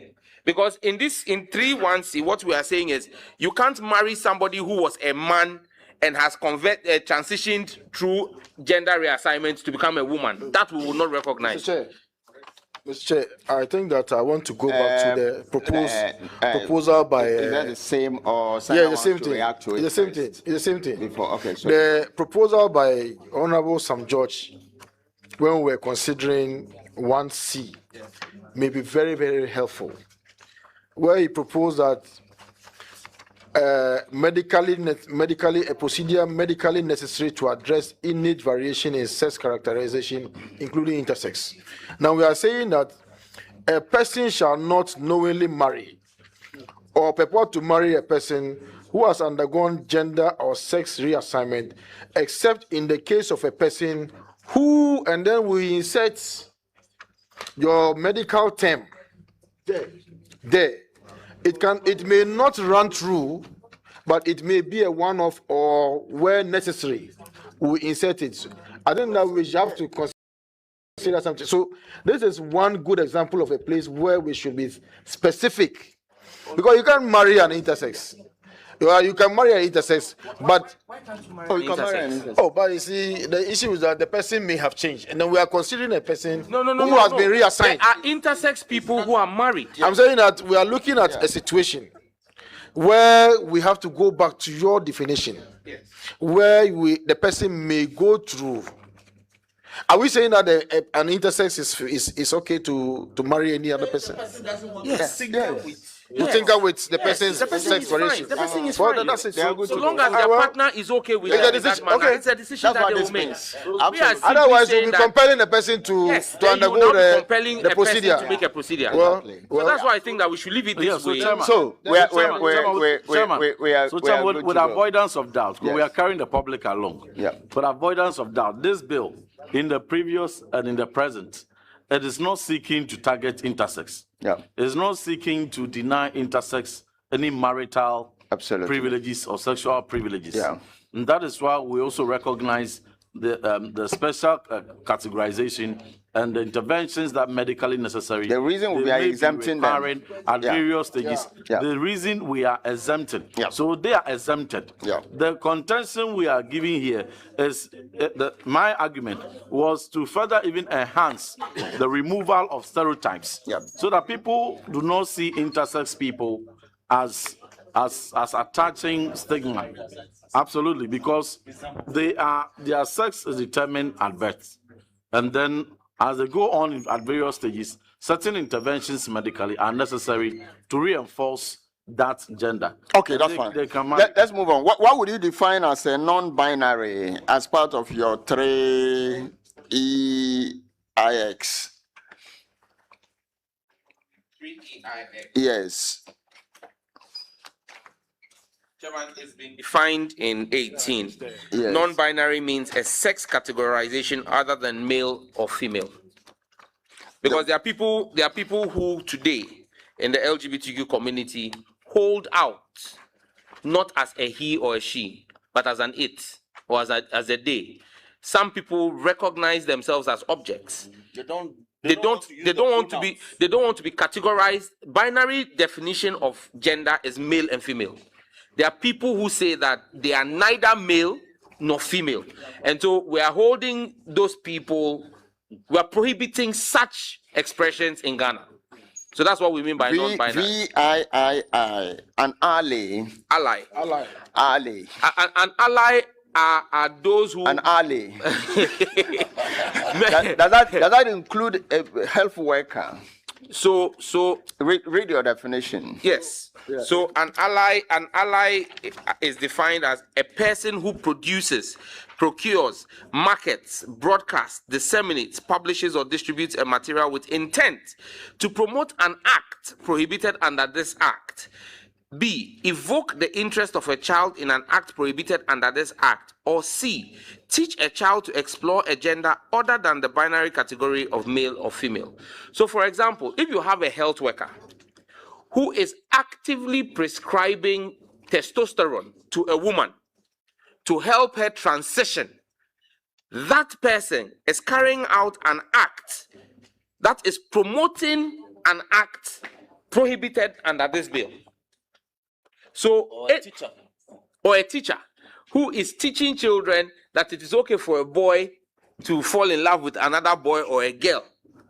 That person is considered an ally. Allies are largely heterosexual people who themselves are not engaged in any LGBTQ, but promote the activities for in many instances, financial gain. So many of the rights groups in Ghana are led by heterosexuals who are busy pushing that we must recognize homosexual rights. Meanwhile, they are heterosexual and claiming that it is human rights.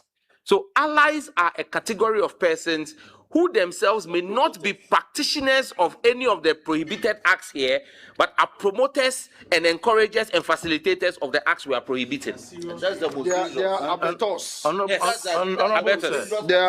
They are more or less abettors. So, and you can abet in so many ways. We are going to go on this. A practical demonstration. Yes. So I have a book in my hand, and Chair, you may even look at it before I put the relevant pages in it.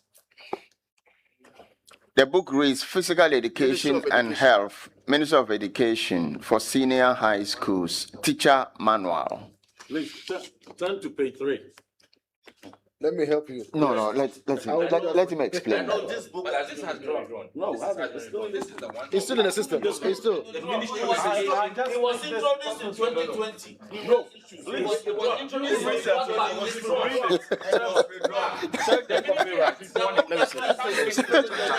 Well, we are good to go with what we're looking at. All right, so now, Chairman, let me make a point. 1 and 3.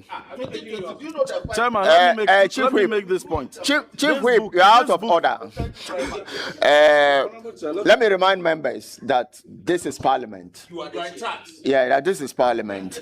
Now, the words hold out as used in both 1 and 3. I'll come back to you. In both 1 and 3, please look at it again and see whether we should not replace that. Mr. Chairman. Look at 1, not just Mr. Chairman, we should not replace them.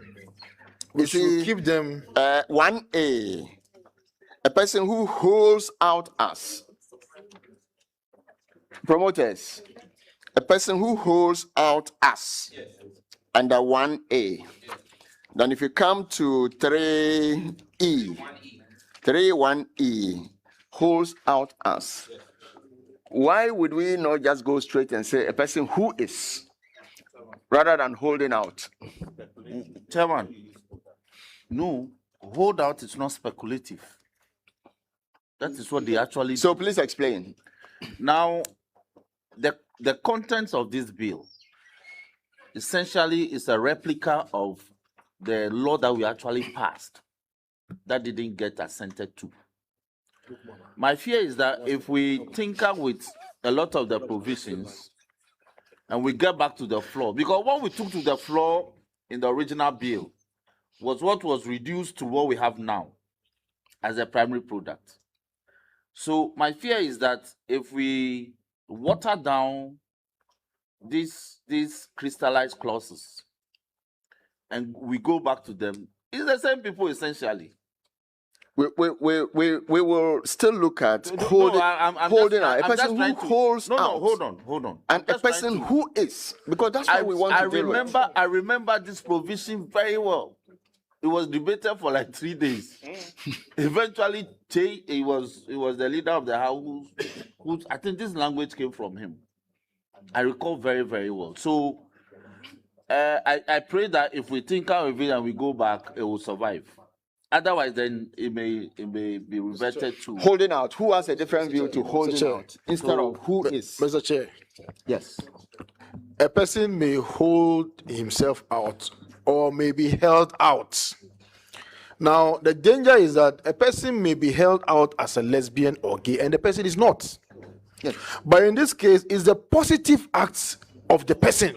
That's the person holding out. This is the person who is holding himself out. I am gay. Positive manifestation and saying to the whole world that I am gay.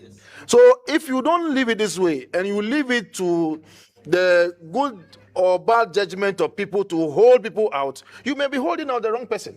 At what point would you be charging that person? Is it when he tries to hold himself out or when you think that he is? All right. So beyond, you see, holding out in itself is a manifestation which is against the law, number one, and committing an act pursuant to the holding out is also another offense. Mr. Anand, So if you are being charged, Mr. Chairman, let me just land.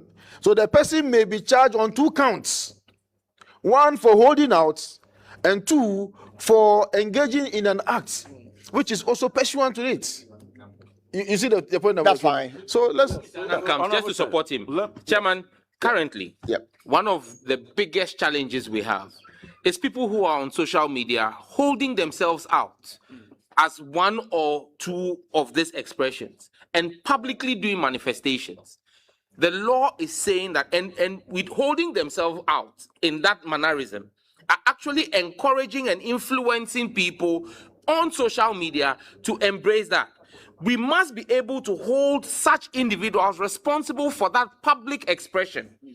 That is separate from when you find somebody in the act. And that's where I agree with Honorable Tampuli, that this will create 2 different charges. One of holding out. So I don't want to mention a particular name, but there's a particular person on social media who is constantly dressing up and holding himself out, a man as a woman, and is being even celebrated at public functions. Such a person can be charged under this law if he passes out for holding out as a lesbian. So that's good. Honorable. Dr. Anand.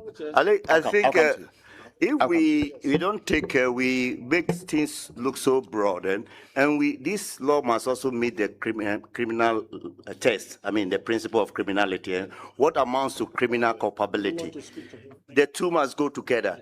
The Artus rules and the mens rea. So if I say I'm an armed robber, or I believe in promotion of armed robbery, does that amount to criminal liability? And if you don't take care, this will leave room for people to stigmatize and speculate. Yep. So it's very dangerous to say holding out. Holding out means that I can hold. No, that's not what the bill is saying.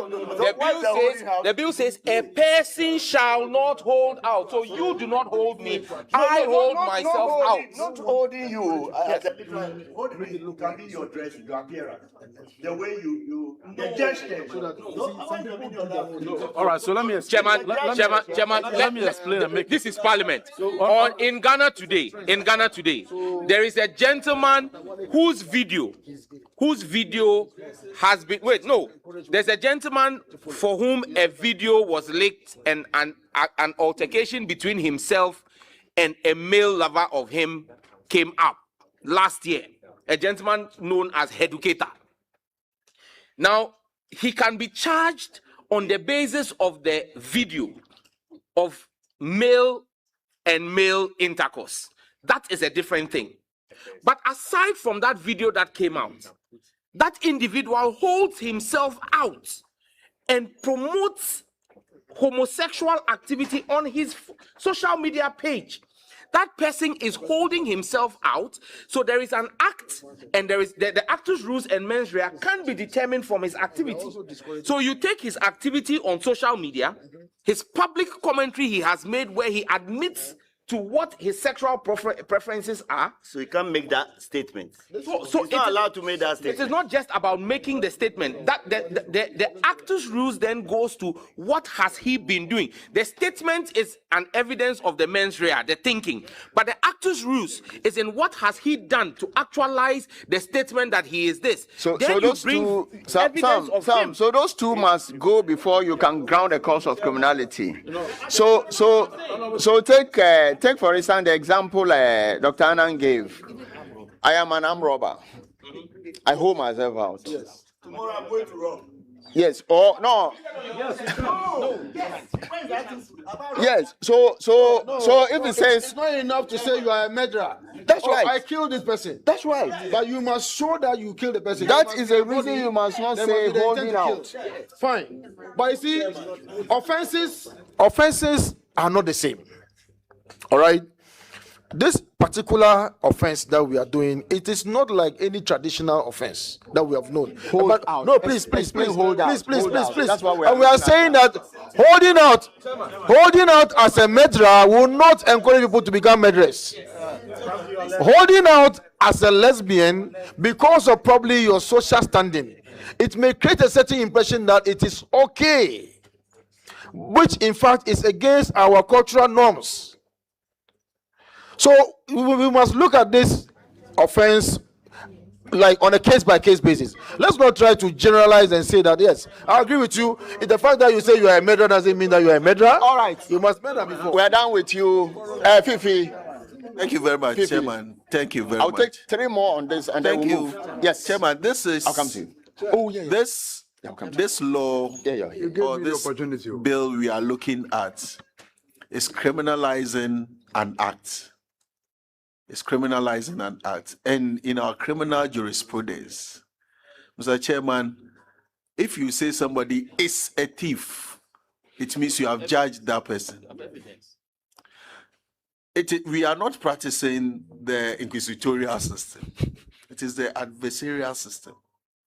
So holding out would best describe what we are doing so that the person will be charged. Because if you arrest that person, it is not like a strict liability something that you would come out and say that I am not doing this, except that you are making it a strict liability offense.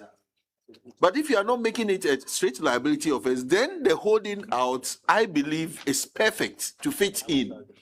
He has held himself out. We charge the person, we caution you, we investigate, and we charge you. Very well. Rankin. Chairman, thank you. Yeah. I think that the present rendition is good. Holding out, if you look at our laws, we have inchoate offenses. They are different from substantive offenses. Of course, that is why when you engage in the act proper, you're out of order. that is why when you engage in the act proper, you can be charged on that one separately. You understand? So the whole idea is to discourage people from encouraging and influencing others in that line in terms of the sexual orientation and all. And then we'll move on. Holding out. Yeah. Strictly on holding out. Yes, holding out. Okay. Chairman, this is a bill that is criminalizing the promotion, propagation, and support, advocacy for. So even category of persons who don't even hold themselves out as, who don't even engage in the act, but promoting, supporting, and advocating such practices are even deemed as contravening the law. What is more advocacy and what is more promotion than somebody who is holding themselves out, claiming, brandishing, and touting themselves as persons practicing these LGBTQAP blah blah blah blah. That's the height of the advocacy. So if you see anything problematic with holding out, then you find something problematic with the criminalizing the prohibition promotion. And here, this is the mischief we are curing with this bill, which the Criminal and Other Offences Act 1960 Act 29 could not cure. Is a promotion advocacy. And that is why it is important and proper that at the very instance where the person holds themselves out as, whether for purposes of securing visas or for purposes of advocating, for purposes of making the practices, however perverse they are, more attractive, the person must be held liable. And that is the intendment of this bill. Thank you. Procuration. Oh, yeah. Doc. Mike, please. Look at Thank you very much, Honorable Chairman. Yes. I humbly just want to bring to the attention of the House, also having taught criminal law. I told you. What we are dealing with is what you would call status offenses, which is the state of a person. Increasingly, countries are moving away from that because it is very difficult in practice to actually prosecute such. I heard eloquent arguments being made, for instance, with inchoate offenses. Even there, as Dr. Annan indicated, even if it's a mental crime, like conspiracy, as it were, you would still have to establish both its mental element and then its action, which may well be in the head, as it were. So, yes, like threat. So countries have been careful rather to be more specific around actions. And that's why even in what we are discussing, if you look at our sister countries, Uganda, Nigeria, their laws tend to be more definitive of actions rather than the state of the person. So I only humbly submit that we perhaps, if you had even said a person is, as Honorable Member you indicated, is might actually be an easier way to work things out rather than hold out, because the spectrum of holding out or the status of a person can be so broad that in actual practice, it might actually be impossible to find anybody to prosecute. So as you consider any criminal legislation, consider also the opportunity for defense and what people can come up with. So that is just to place on the table that as we look at this, contemporary criminal legislation, it will be more for actually stating specific actions you want to prohibit rather than the status of the person who would commit such an offense. Thank you, Honorable. Dr. Foley, at what point will you say, for instance, in section 1, at what point will you say this act applies to a person who is a lesbian, who is a gay, who is a bisexual? At what point will you say this is a who is? It means you have to prove. Dr. Now you're out of order. I would respectfully even steal his point out of order because it would impute a certain presumption. And so you would want to actually specify, right, specify. And you are saying prohibited acts. There are people who, for the want of a better term, if a school is organizing any function, right, or for drama or anything, and they cross-dressed, right, for cultural expression, they cross-dressed, is there a criminal intention to promote? That will not. That's not what we are doing. Come to. Allow. Hey, Rev. Concern is addressed. Rev. Allow. Doc, continue. Yes. And so you would want to be very specific on those prohibited acts rather than. So if they are exempted, then you also want that to come very early in the law, so that anyone who is reading it is clear in their mind. Otherwise, from the beginning, you're going to run into problems. So I only say that we should be careful around status offenses. And increasingly, we are moving away from that because they are quite difficult to prosecute. I'm looking at the hereafter of the law, and you may not be able to actually catch anyone. Yes. Fifi and Sam, judging from your, I'll come to you. Who is? If you go by who is a lesbian, a gay, a bi, whatever, Chairman, are you not You must read the preamble. Right. A person shall not. You can't say a person shall not who is. No, I'm or talking hold about out who is. I'm except talking to do about I'm talking about one. that. Yeah, but one has a preamble. A person shall not. Yes. So a person shall not. Because that deals with A, B, C, D before you get to E, which says hold out. Yes. And Chairman, let me just give you a fantastic example. And maybe this will make the whole room laugh a bit. There's another individual called Angel Maxine. Angel Maxine says that Angel Maxine is a male who claims that he has transitioned to a female and has held himself out on TV and done music videos, and now claims that he is having intersex with Honorable Intim Fojo, and that Honorable Intim Fojo is his gay lover. Now, on that person's claim, that person is holding out and making such claims.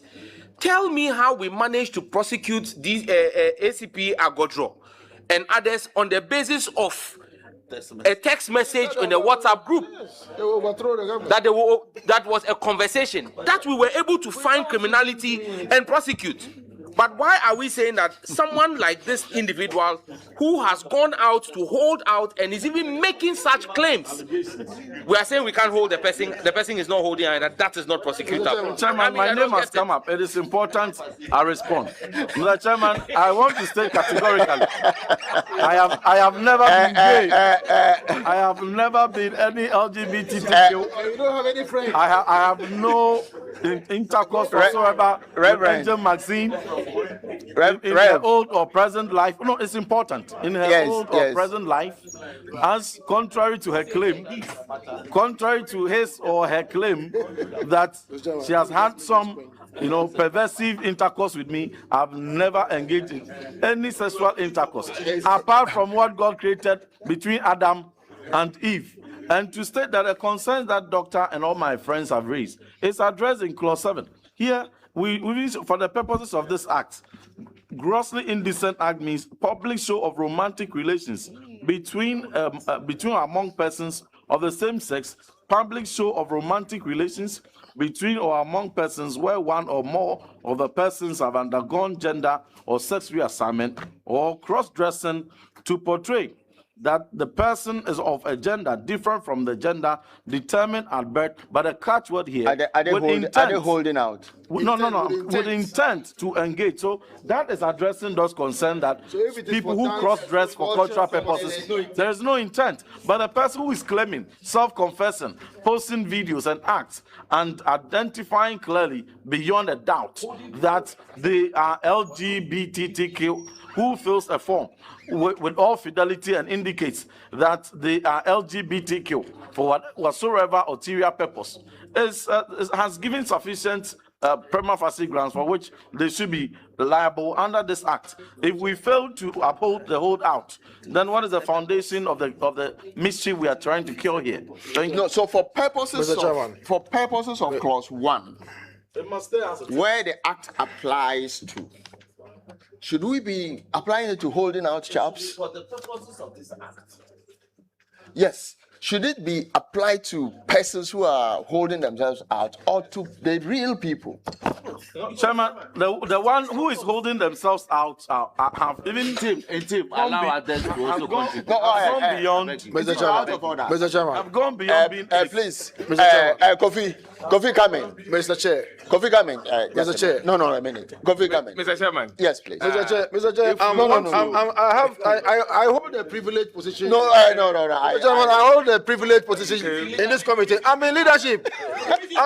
So you speak last. And so when we go for vetting, leaders can intervene anytime.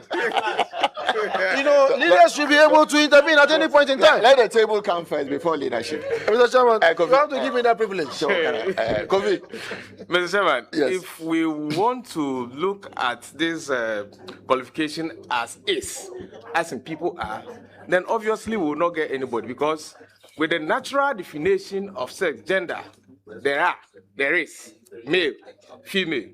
Beyond this, there cannot be anybody we will see here and say, this is a lesbian, this is a no, unless the actions, utterances, or behavior of that person purpose to tell us that he is doing that.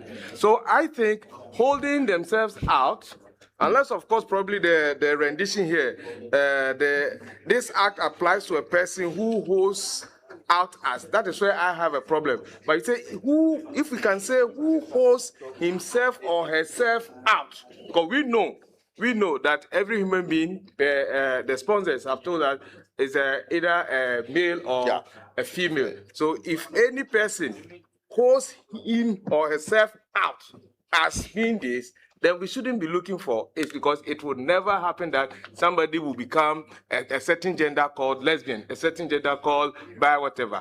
But the actions and their utterances, we will hold them also out as such. Remember, thank you so much. We're done with holding out. Mr. Chairman. We're done with holding out. Let's move on to I have the last bite. Mr. Chairman. Mr. Chairman, you have to let the high table. Yes, Mr. Chairman, you have to give me the profound honor of associated with being in leadership. Exactly, Mr. Chairman, you have to do that.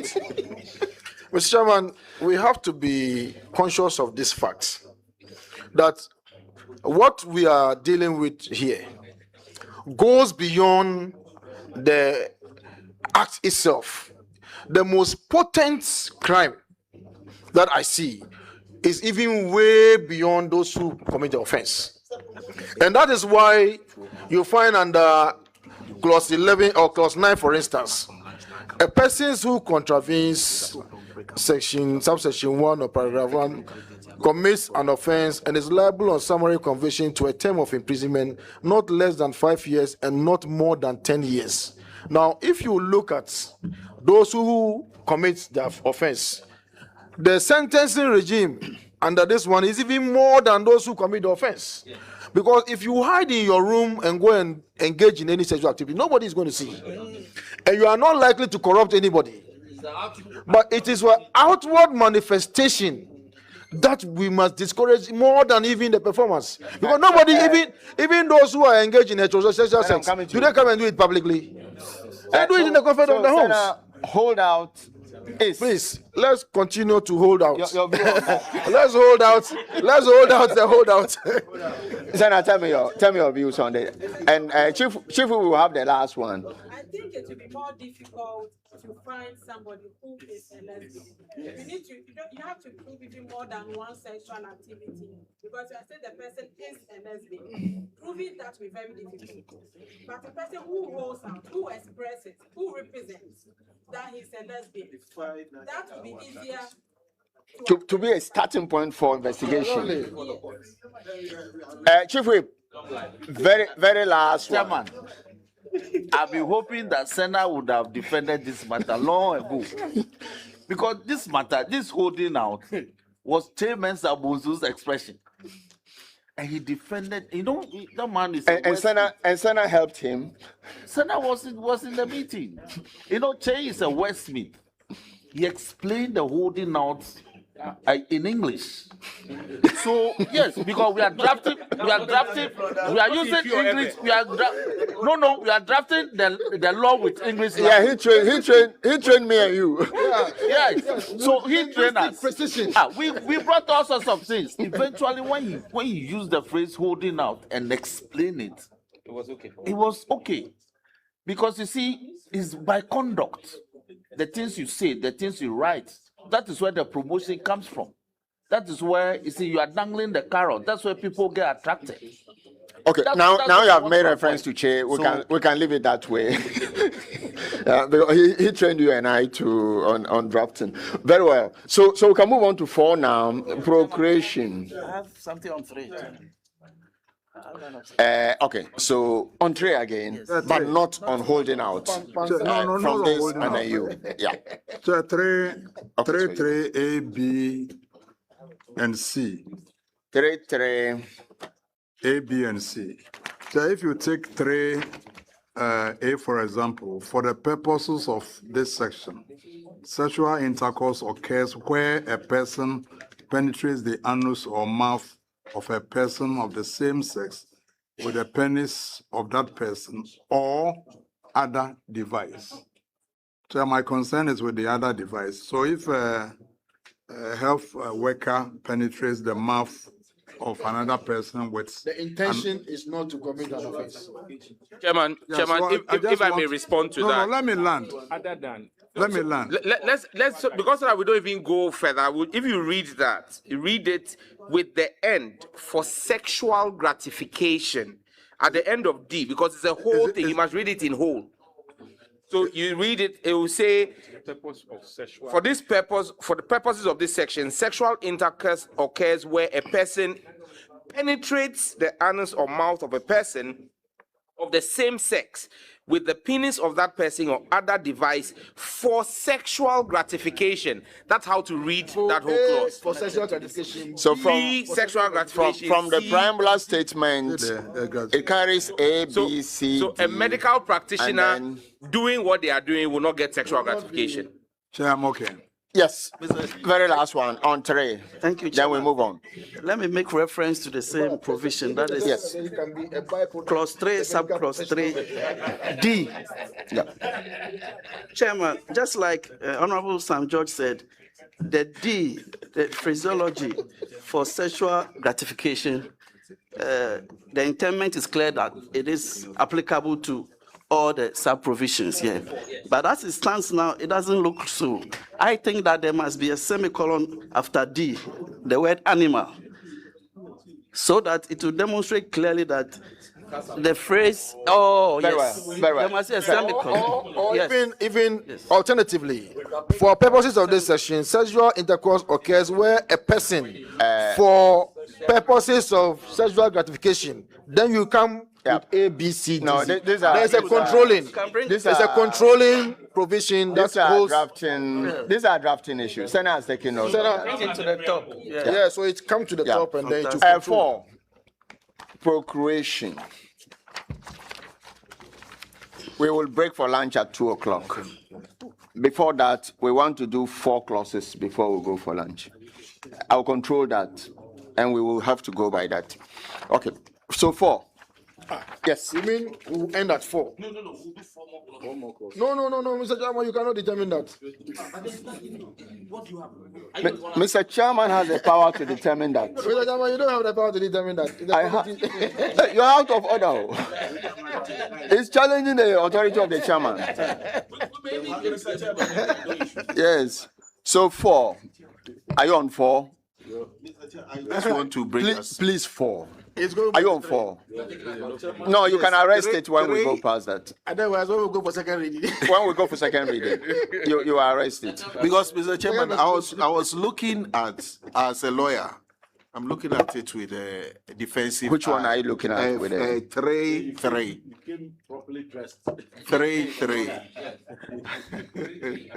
Yes, 3. We are saying that penetrates the anus or mouth of a person, blah, blah, blah. Okay, what about if the two of them, man and 2 males, they don't penetrate the mouth or anus, but masturbate? Is it for sexual gratification? Yes. Yes. So they are covered. So it under is this. not. It is. That's not in. It's focusing on. Masturbation is going on everywhere in this country. Let's take our time and look at it. 2 men. Mr. Chairman, masturbation and use of toys are already going on. No, Chairman, what Fifi is raising is very critical. What Fifi is suggesting is that in the provisions as they stand now, we have not captured the act of 2 gay men masturbating each other, stimulating each other without penetration. Because if you look at A is supposed to deal with what you call gayism. B is supposed to be lesbianism, and then C deals with bestiality, and then D with all the other variations. But if you look at the way A is couched, which is for gayism, it supposes that the only actions that we are criminalizing between gay men is the penetration.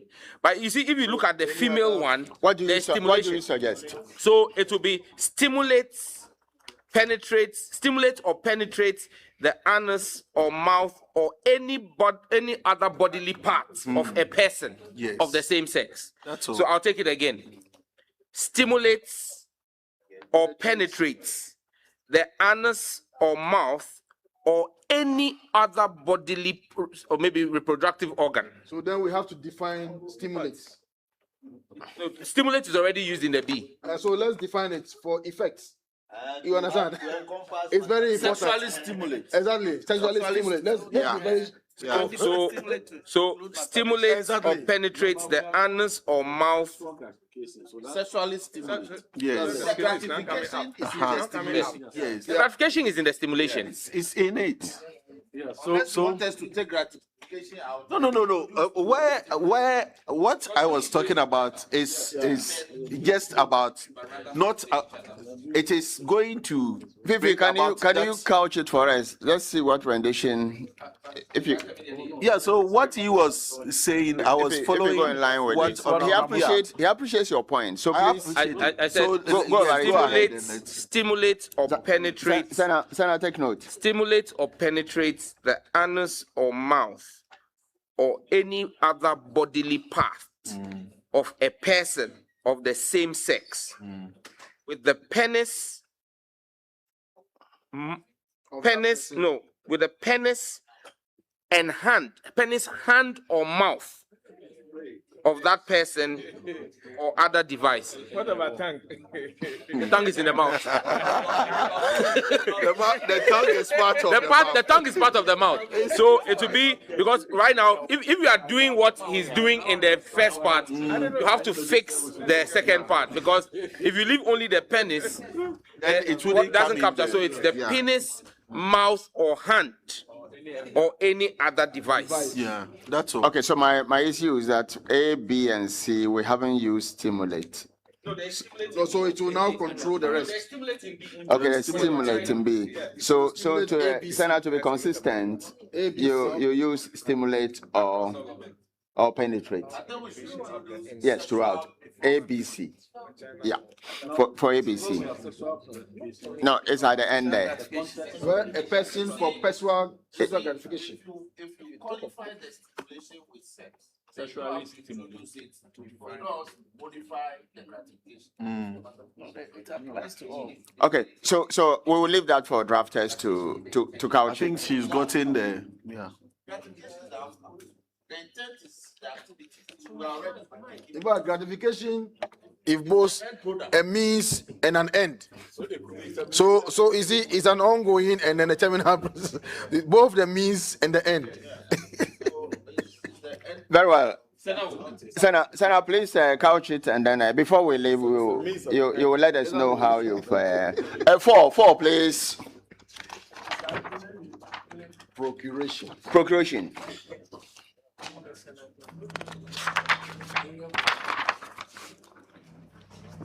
Mr. Chairman, number 4 should remain and stand without any amendments. I beg to move. Mr. Chairman, seconded.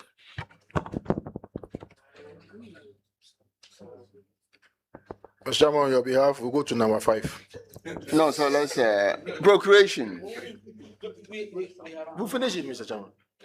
Mr. Anand, do you have something on 4 procreation? Which one? Legal aid. Procreation. Are we cool with that? Very well. 5. Detention with intent to commit prohibited sexual activity. Proposal here. A person shall not, by use of threats. Number 4. Take a look at. Use of. Yes, by use of. Yes, I think. Yeah, by threats is it's a bit empty. By use of threats. By use of threats. Chair, by use of coming back to procreation, I think we did say that the criminal offenses are. Yeah, that's what I wanted you to avert your mind to. Has captured it, so we just have to lift. Please check what you did there on procreation. That's 4. Yeah, to align. So somebody should read that. 107. Yes. 107A or 107E and F. Is it Article 107? Section rather. Section 107. Yeah.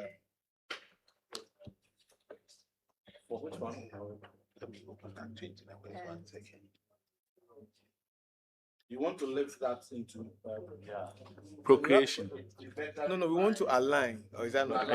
Because align with, yeah, section 107 E and F. So propose amendment. So Act 29. Okay, what is in Act 29? Please. Section 107. So please, whoever has the Hey, actual read. Chairman, let me read what 107 says. It is quite detailed. Procreation. 107.1. A person commits a misdemeanor who A, procures another person under 21 years of age who is not a prostitute or of known immoral character to have carnal or unnatural carnal connection in the Republic or elsewhere with any other person, or B, procures another person to become a prostitute in the Republic or elsewhere, or C, procures another person to leave the Republic with the intention that that other person becomes an inmate of brothel elsewhere, or D, procures another person to leave that other person's usual place of abode, which is not a brothel in the Republic, with the intention that the other person becomes an inmate of a brothel in the Republic or elsewhere for prostitution, or E, by threats or intimidation, procures or attempts to procure another person to have carnal or unnatural carnal connection in the Republic or elsewhere. Yes, this is where we should lift. So let's lift E. What, E? E. So a person. E will say by threats or intimidation, procure or attempt to procure another person to have carnal or unnatural carnal connection in the Republic. Because we discussed it. But this one is more extensive. But you see what we have in the bill again. Let me make reference. Let me make reference to Honorable Chairman Sambonsu. This was another 10 minutes more. introduction of Honorable Chairman Sambonsu, not the clause but the additional words. We made reference to this, but the rendition that had threat, obstruction, deterrence, improper or corrupt means, molestation, intimidation or inducement, false pretense, and false representation were added because of the peculiar nature of what we are dealing with. Because you see, what you have in Act 29 largely deals with prostitution. Largely, you understand me, but this deals with the economic reason why young people were being drafted into this, and that's why we had all of this. So I think that we should stick with what we have, Chairman. I think I would go with this one. Dr. Foley, on 4, I think I would go with Dr. Foley and Dr. Annan, can you please advise on what? Right. Thank you very much, Chair. For consistency, we were proposing, just as Honorable Sam George has indicated, to say, for the purposes, so I'm just reading this rendition, for the purposes of this section, procure includes the use of threat, obstruction, deterrence, improper or corrupt means, molestation, intimidation, inducement, false pretense or false representation, and shall be construed consistently with the meaning of procuration under Section 107 of the Criminal Offences Act, so that the two are tied and there is no ambiguity. So this addition, yes, also works with 107. Yes. So how do you draft that? Doc, please repeat that for Senna. Right. For the purposes of this section, procure includes the use of threat, obstruction, deterrence, improper or corrupt means, molestation, intimidation, inducement, false pretense or false representation, and shall be construed consistently with the meaning of procuration under Section 107 of the Criminal Offences Act 1960, Act 29. So this is a sub clause. This proposed amendment will be sub clause 2.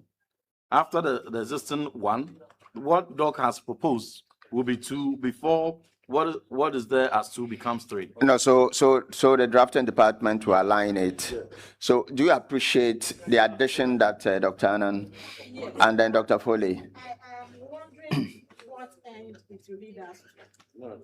It aligns Because the provision in 107 is on procreation. And the provision here is also on procreation.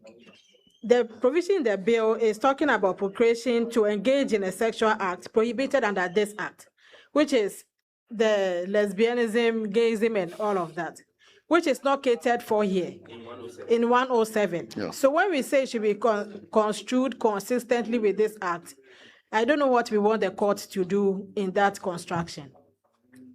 It's because of the scope. The scope of this act is on matters mentioned in clause 1. Yeah. So nobody should procure another person to do any act prohibited under this bill. Yeah. In the Act 29, the provisions are also clear. Nobody should procure another person to do the unnatural carnal knowledge as used in 107.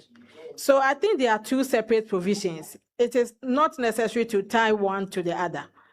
But they are all dealing with unnatural carnal knowledge in a way. You see, we haven't used unnatural carnal knowledge in this bill. Yeah. It doesn't need to.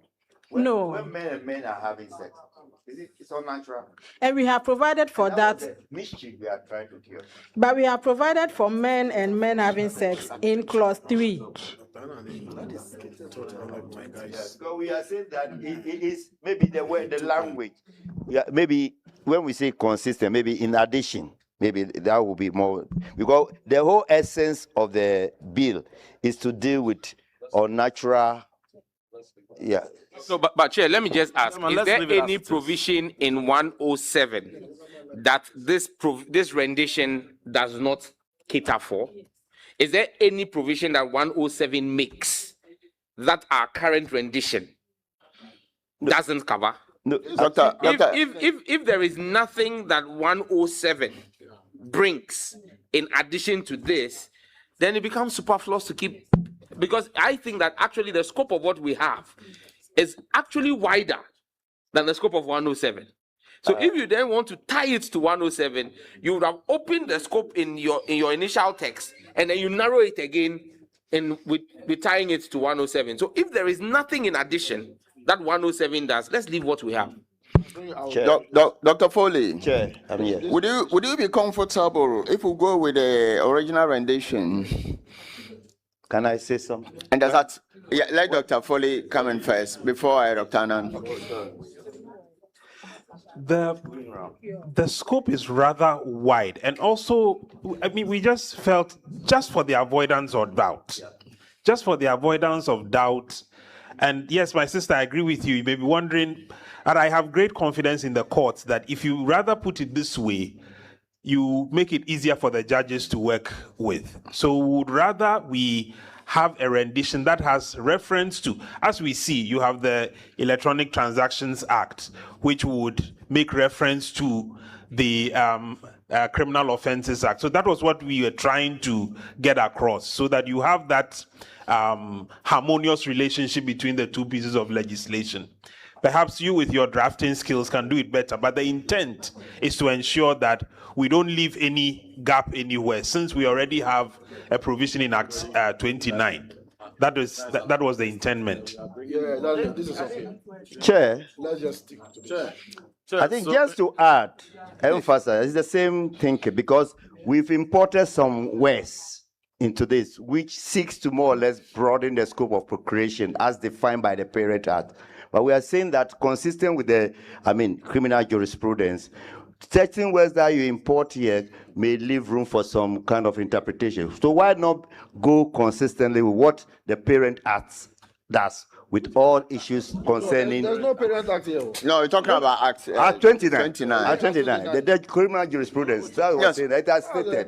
But if it talks about natural carnal knowledge, which has not been mentioned under this present bill, No. how do you marry that? But procreation is, excuse me, is a species of an inchoate offense. It's a species. So it's the same definition that you get for other inchoate offenses. But if we try to widen the camp, say through corrupt means, through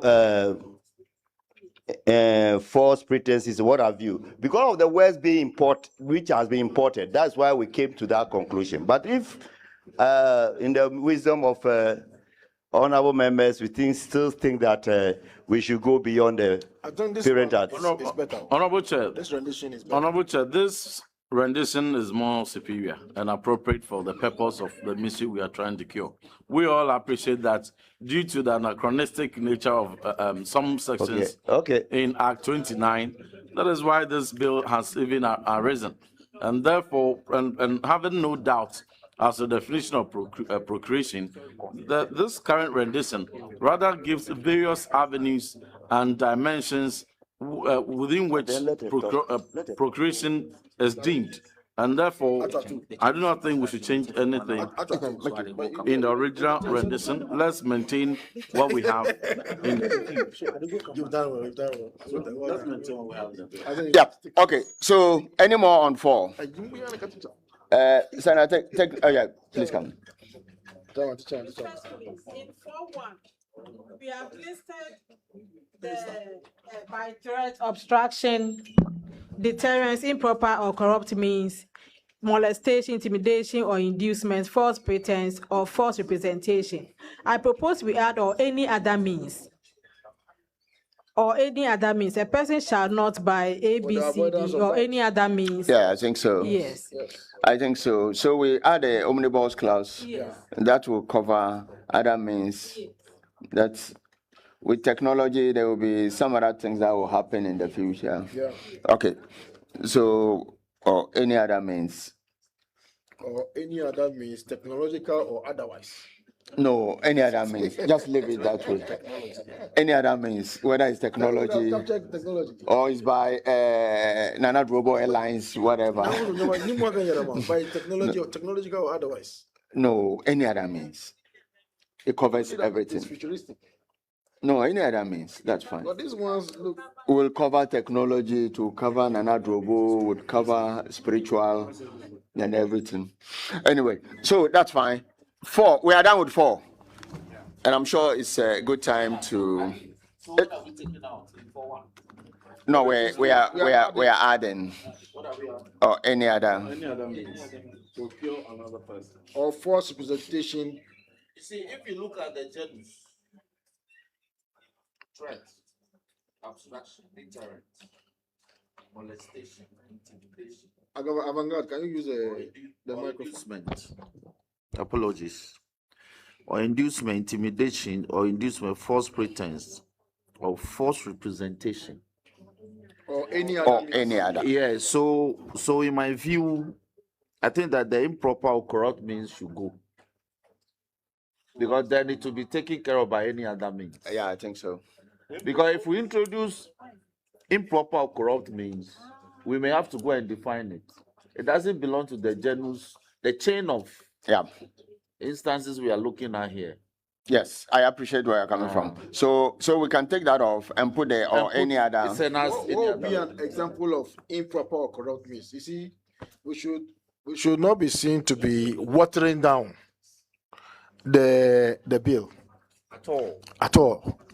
That impression should not be sent out. No. We can only enhance or maintain. What we are doing is to avoid a situation where it will be difficult for a prosecutor. Interpretation. Yes. Improper. You are not talking now about we are improper. looking at implementation. So what would be an example of improper or corrupt means? The reason we want to which take we it are off. struggling to give. That's why it should be deleted. That's why we want to take it off and So put that any other means, if it happens, any other means. Let the court determine that other means.